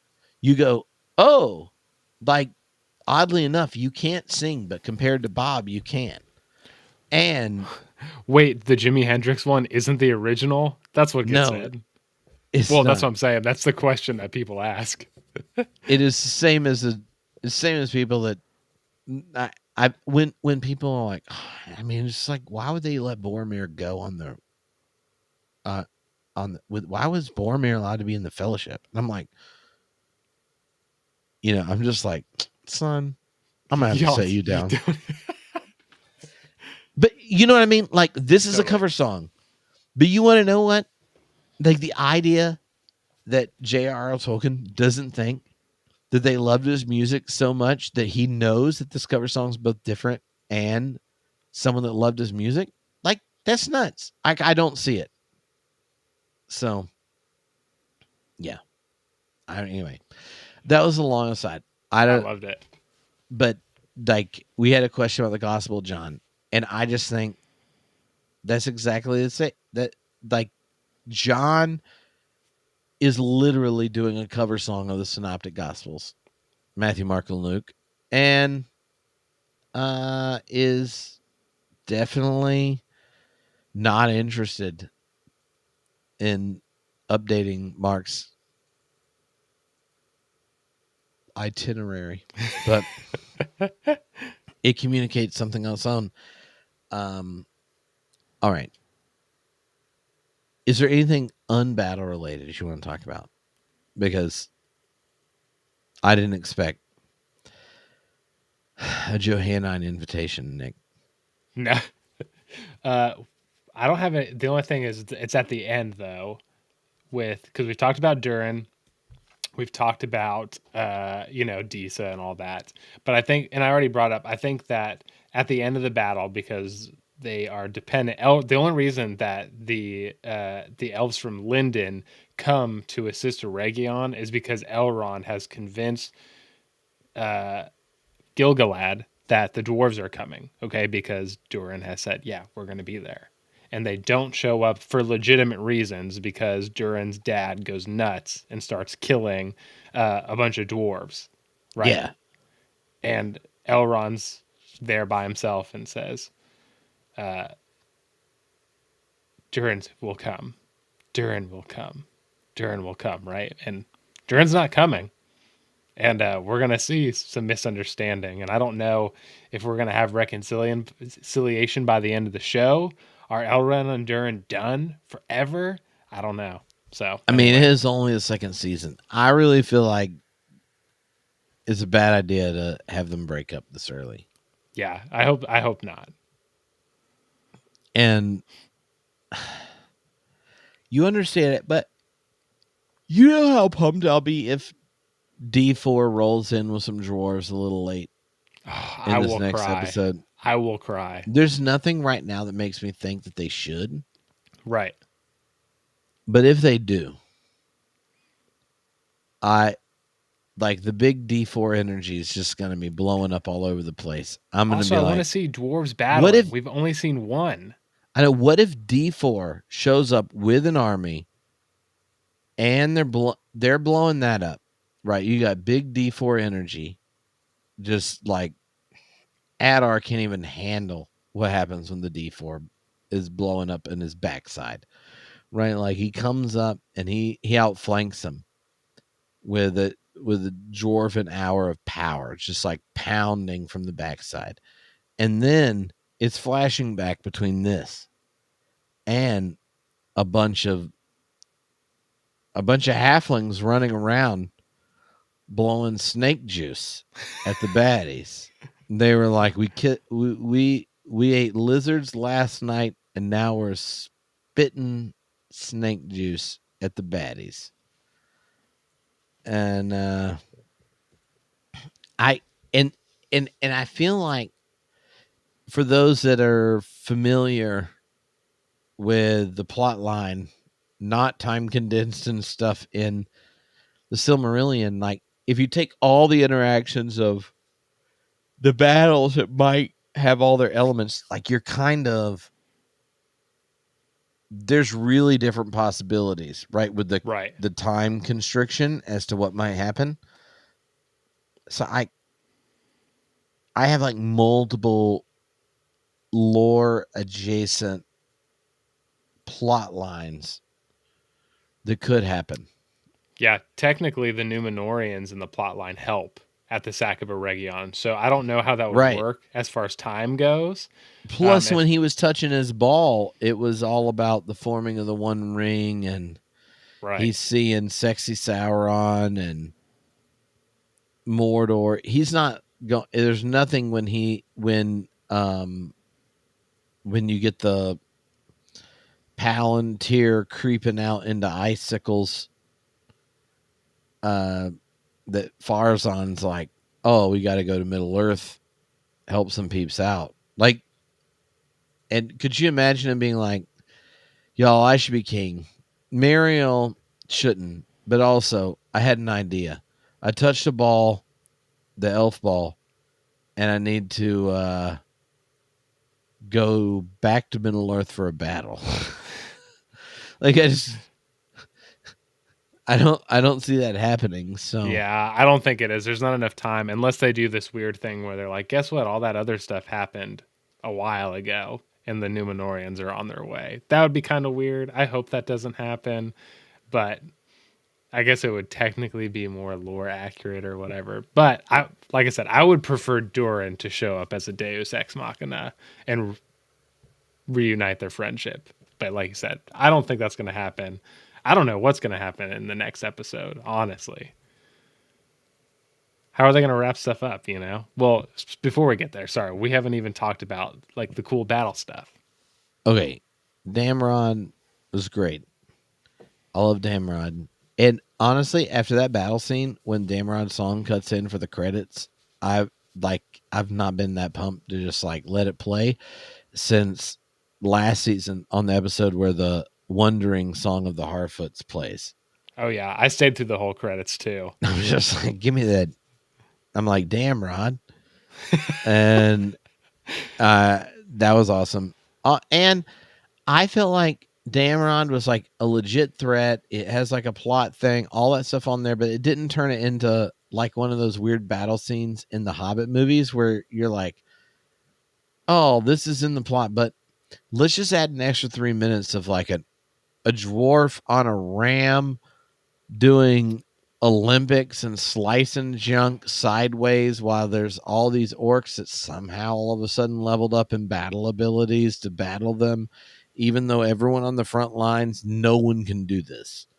But like, it didn't have a let's falsify the entire battle Right. by these random interactions.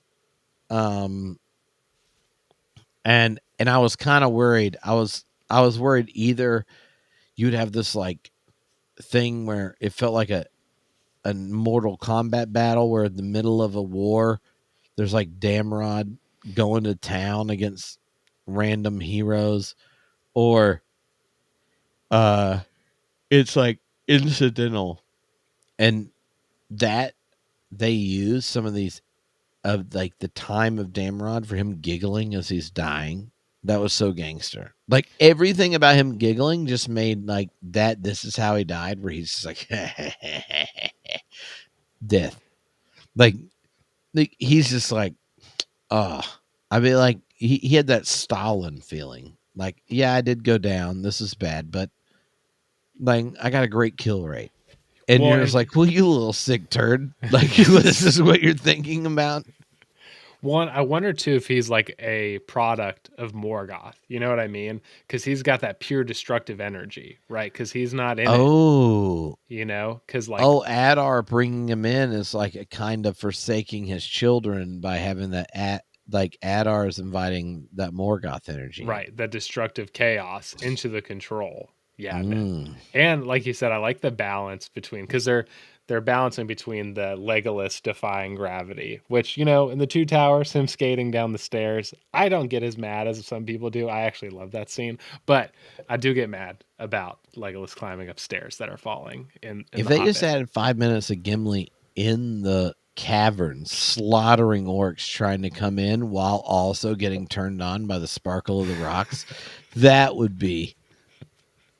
Which, by the way, if you haven't read the book, Gimli retreats into a cavern, and then he's like, Legolas, if we survive this, I will go into your deep, dark forest. If you go into my sparkly, dark cave. And and milk Legolas some is just stalagmites. like, I will. I'll go in your dark cave. Oh, man. No, that battle was epic. Absolutely. And the music was on point, dude. Oh, I feel like the rest of the composers for TV shows just got to tap out. Bram McCreary, if he doesn't win, like people have done it wrong. He made it to the charts. I can't even remember I don't know of any time in history that I can think of off the top of my head where a TV show score hit the charts. That's crazy. I mean, I bet like the last time anything happened would be like someone that played Saturday Night Live and it was like a single and this was the first version, or probably Lonely Island. Yeah. Lonely Island is probably the last one. Yeah. That's all that I could I was trying to think of what would be the situation.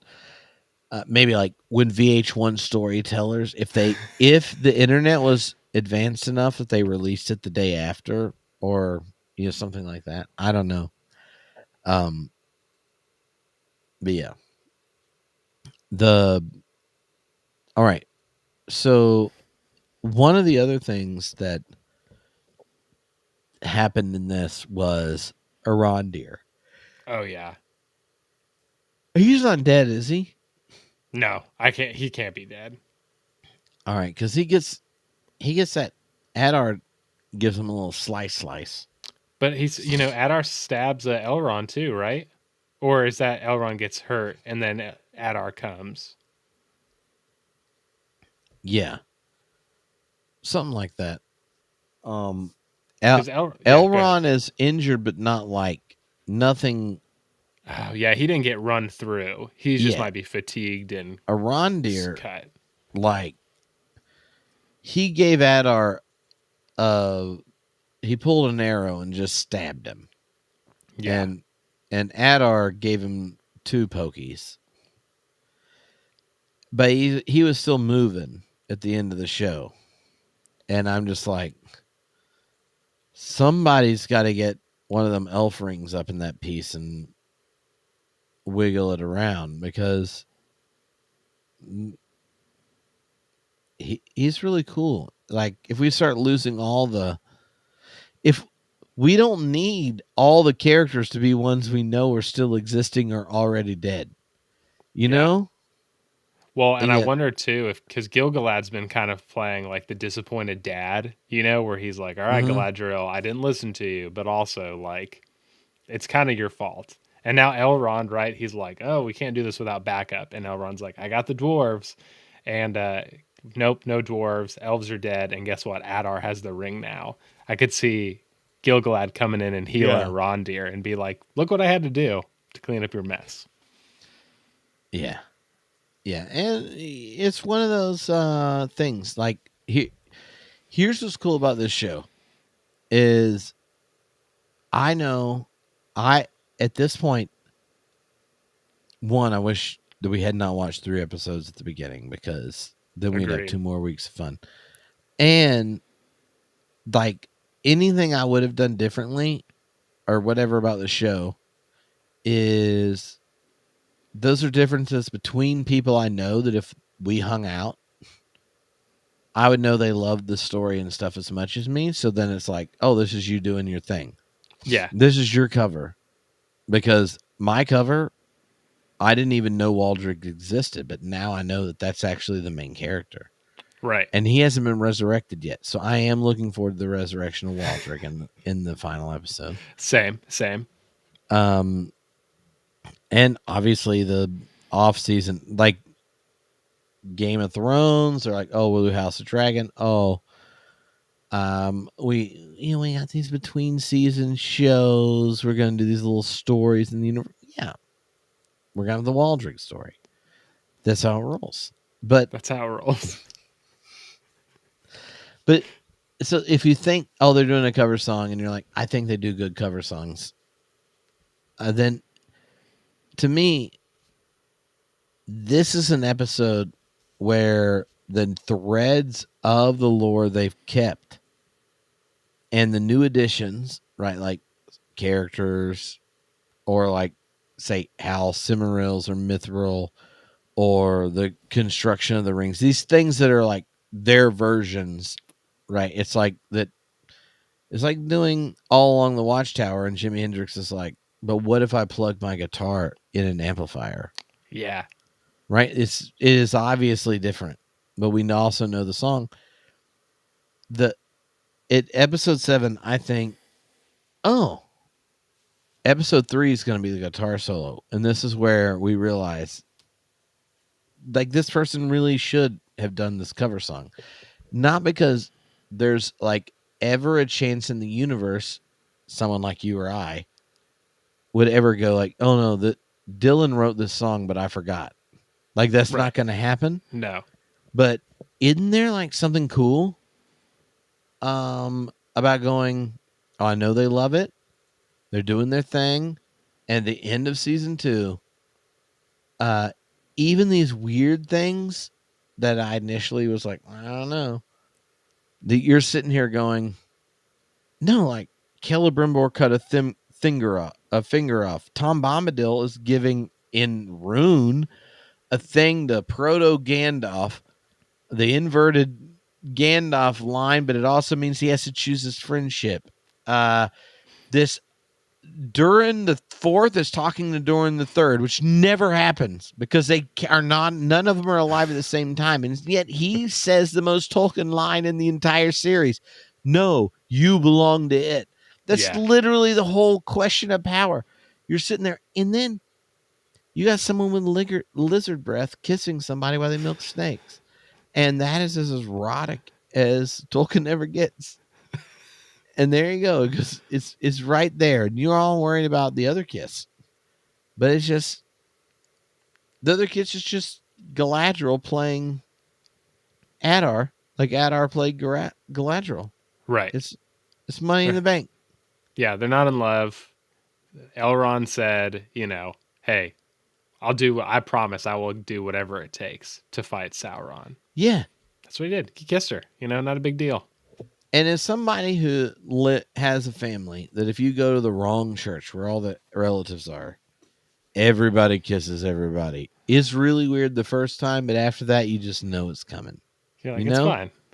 And you're talking about people that on their off days, which could also be hundreds of years, right, till they need to go and lapse into action. Elves are just like frolly lolly lolly, dancing around trees, singing and doing poems. Like, who knows what goes on in that frolicking? Like in all likelihood, if they were just like, here's a flashback. Right? The one flashback we get, someone's picking on her about her sailboat origami.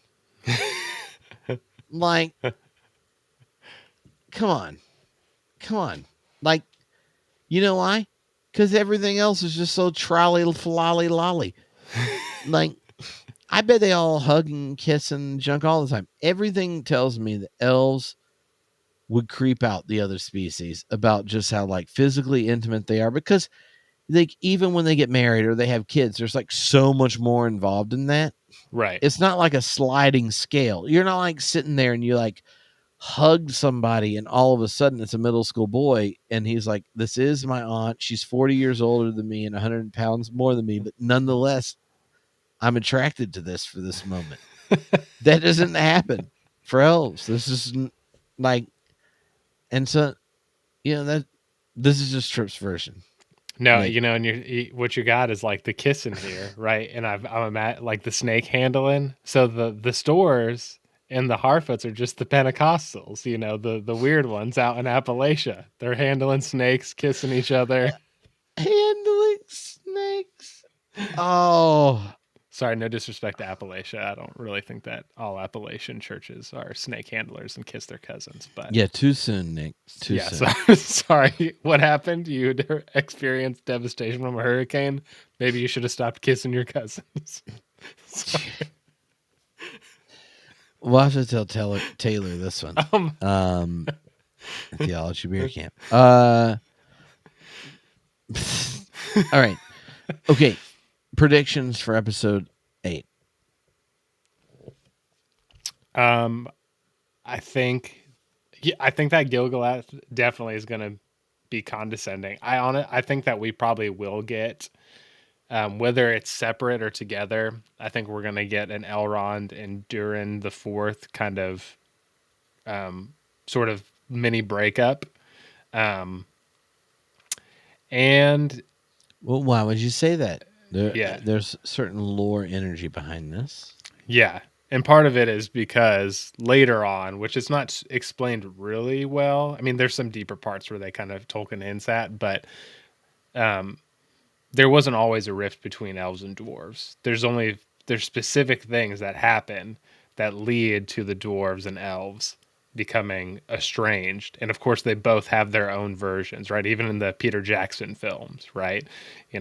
The extended editions, they're like, oh, once the elves and dwarves had a lasting relationship, but the dwarves, or I can't remember who says it first, but they're like, the elves did this, and Legolas is like, oh, I've never heard that the elves were the reason for the split, and this could be the source for that. So those are my two major predictions. I don't really know what's going to happen with Numenor.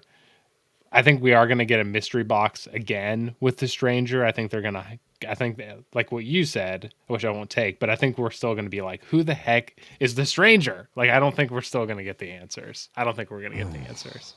I really hope so. And like, I want an answer so much, even though every little hint is like, no, this really is Gandalf. If they were just like, there's some battle between the Dark Wizard and the stranger, and then something explodes and they both walk off covered in like Smurf paint. Like, even if it was like Blue Wizard 1 and Blue Wizard 2, that'd be fine. They just need to let it go, you know? Yeah. And what odds would you give me that at some point we see Radagast before the end of season 5? I think I would say the odds are probably good. If it's Gandalf and Saruman, then the odds are good.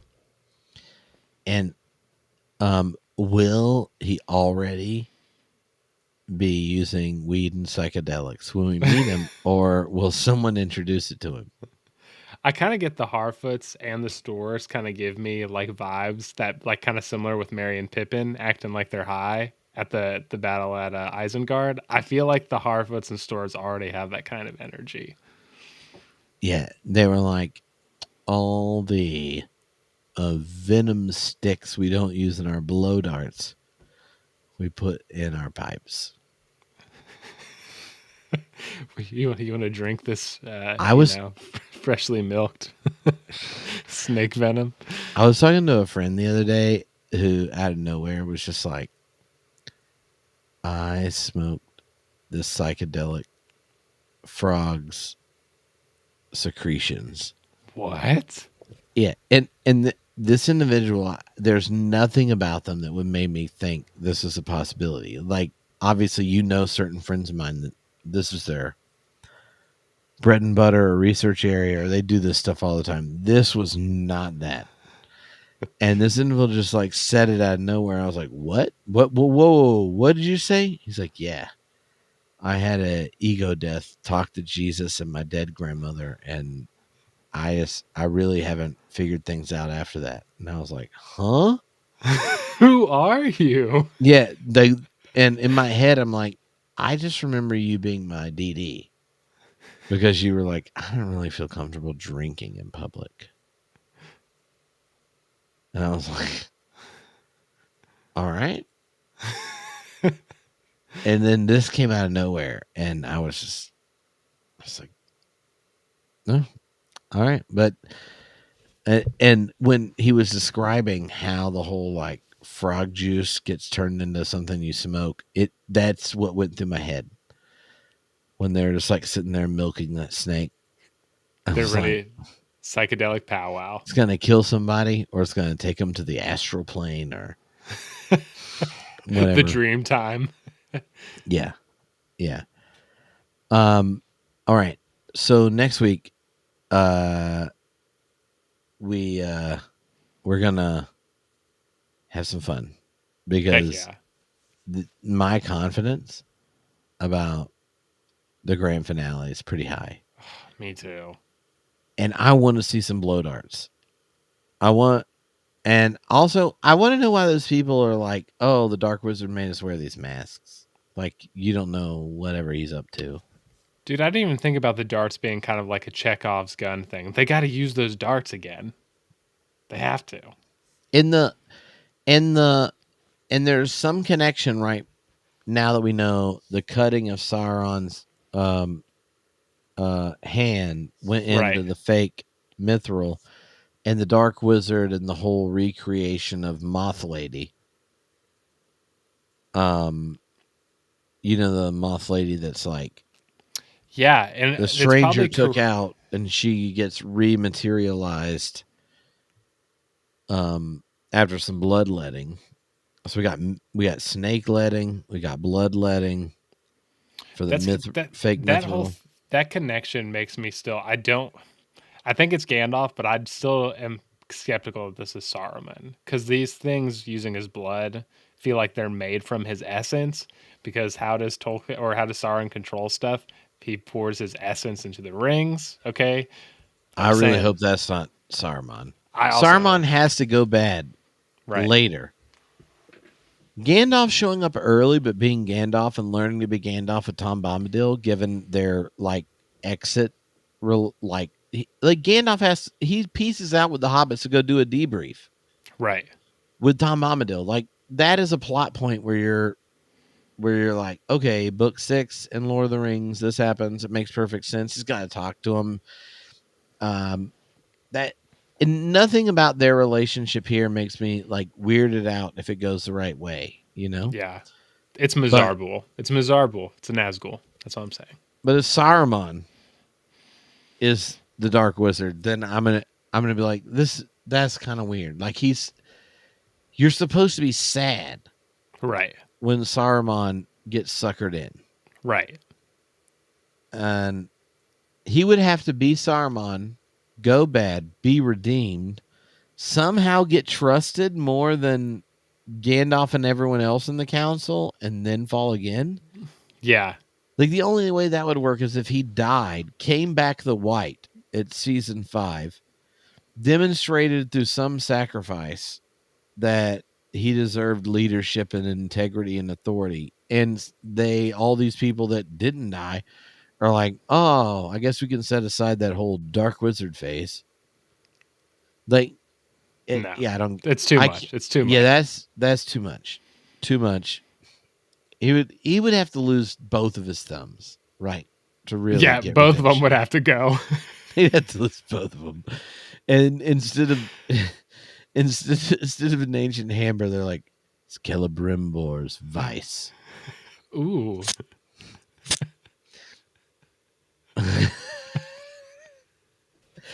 But how far into the final episode? This is my last question, Nick. Is the resurrection of Waldrig? Is it in the first 30 or the last 30 minutes? if they're trying to do a spin-off show, the last 30. Yeah. But if the battle's still going on, I'm gonna say the first 30. Yeah.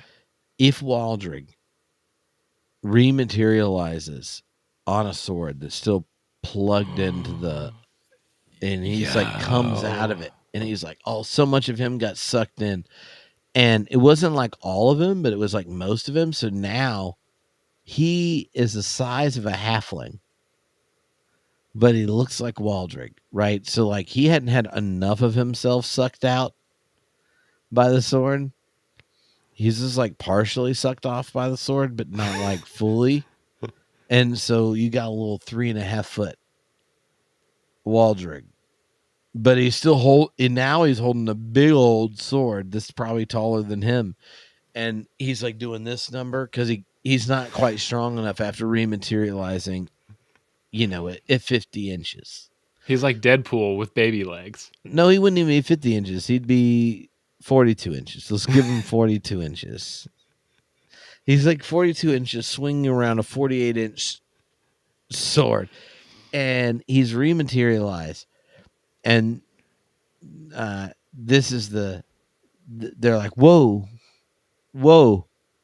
we thought we had the upper hand, right? The dwarves showed up, but there's Waldrick, and he's going to take down one character on the good side. Which character do you think Waldrick? Obviously, having reanimated, possibly at 42 inches. If Waldrick comes back, he's killing Arondir. When Waldrick comes back.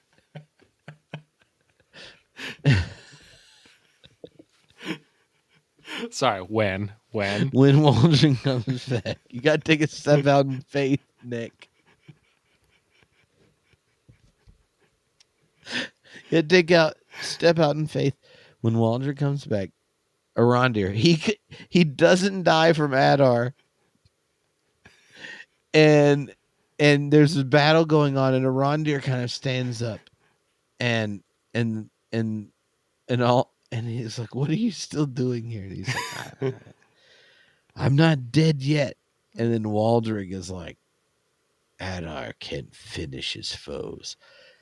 And Sauron is just like, kill him. He's like, with pleasure. And he just like takes him out at the knees because he's so short.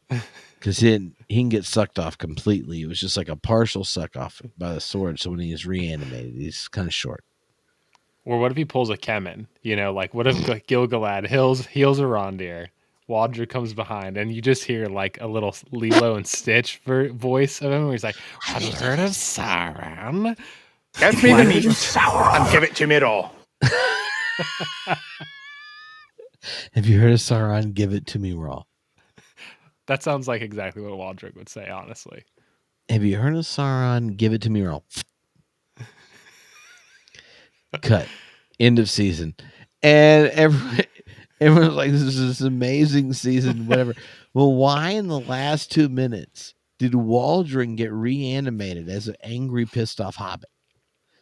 And you're like, obviously, you don't know the tales of Middle Earth, because if you've been partially sucked off by a Sauron sword, but not fully sucked off, you can't reanimate because he doesn't have the power to create, right? Obviously. Like that'd be a lore violation if Morgoth or Sauron could create out of nothing.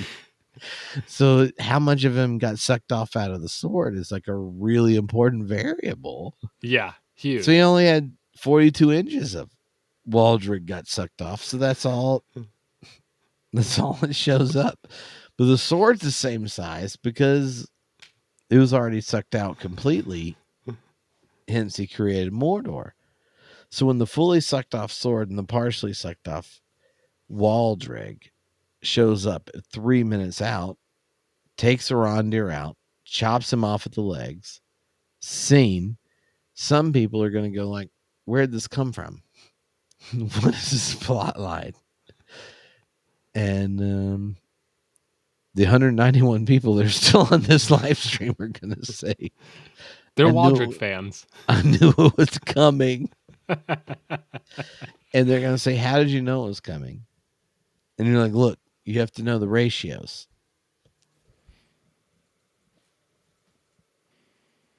The sword, it was a full sword when it was inserted for the creation of Mordor. And but Waldrick was only bled out partially. So his scar, kind of like Theo's scar, which he gets shown, which makes me think that would be like the cool thing with Theo. Right. Is like something about scar bits. And does what's his name? Or what's the girl's name with the Astrid. Astrid? We got to pick that back up. Yeah. Because there was that one flash forward where all of a sudden they're looking like they're positively connected again, like in the preview scenes where he's like, do you want to go to Numenor? And I'm like, how are you going to Numenor? How's this working? Right. So there's obviously a lot of the plot lines that are going to get caught up. So there's got to be some resolution to the battle, dwarves, other plot lines. I don't know. And then how do they get to the wet? You know, are they gonna meet up with Círdan as well? Like that'll be interesting. I don't even know. Will Numenor be there? I don't know. well, obviously to be there when they get there, right? Oh, you mean at the battle? Yeah. Okay. Yeah. I was like, they're not gonna out of nowhere throw a flood into this grass. I was like, they haven't got that bad yet.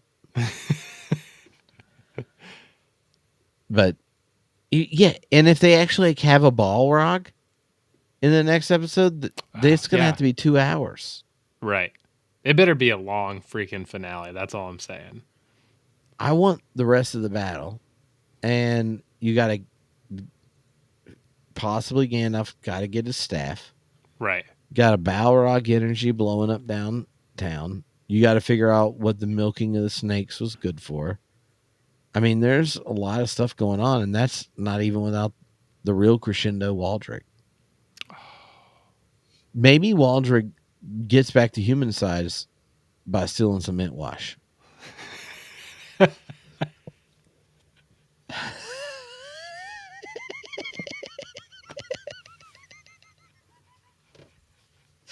Oh, man. All right. Nick, Yeah, dude. This is fun. And man, I want you to know, we just finished my 6.5 hour podcasting today, and Good Lord.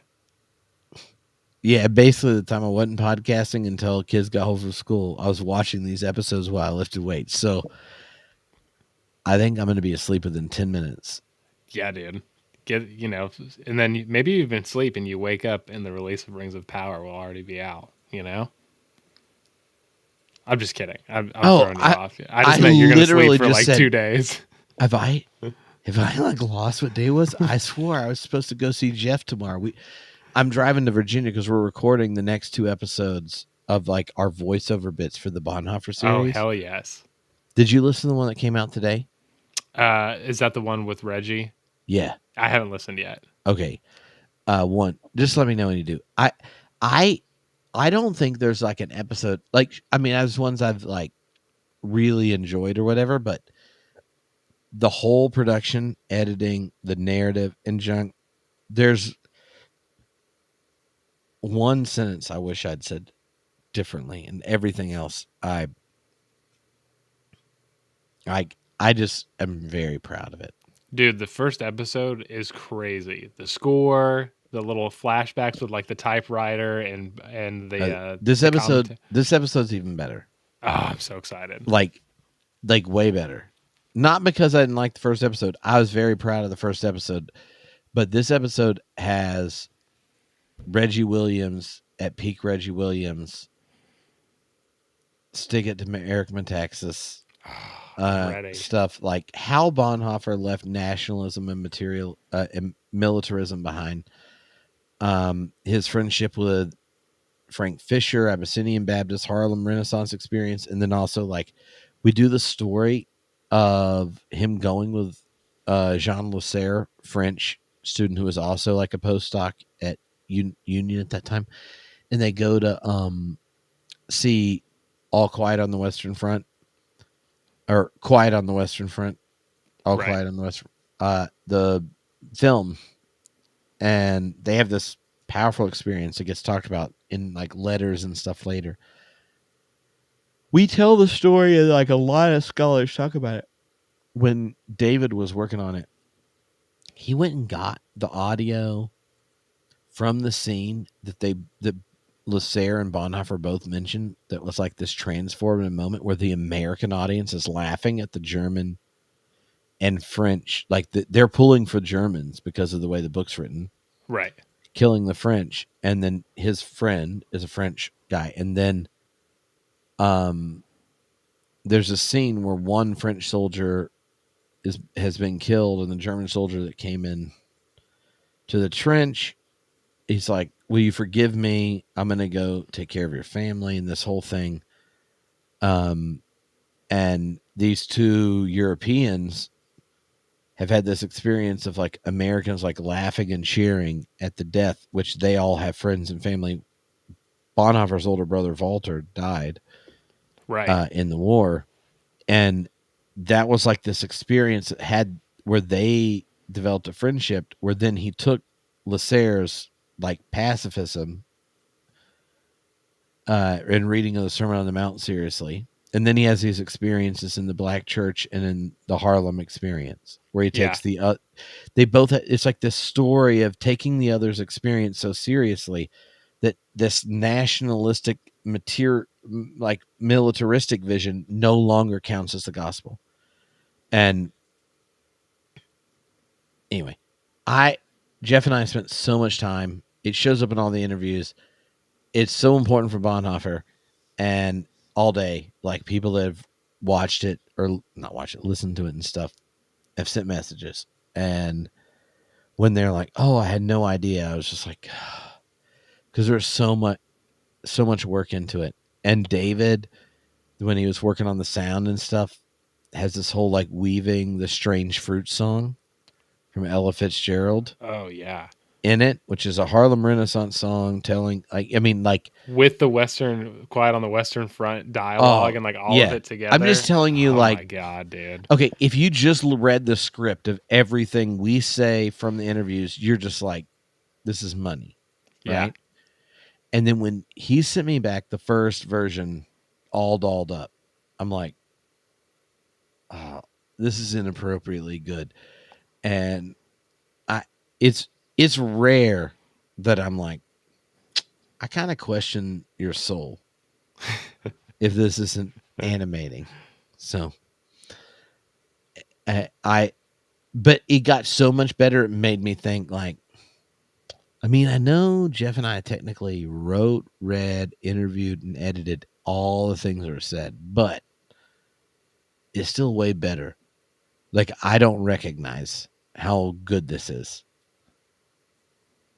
It's just that much better. That was my experience. When I listened to it, just like it was a normal podcast today. I was like, oh, jeez. Game on.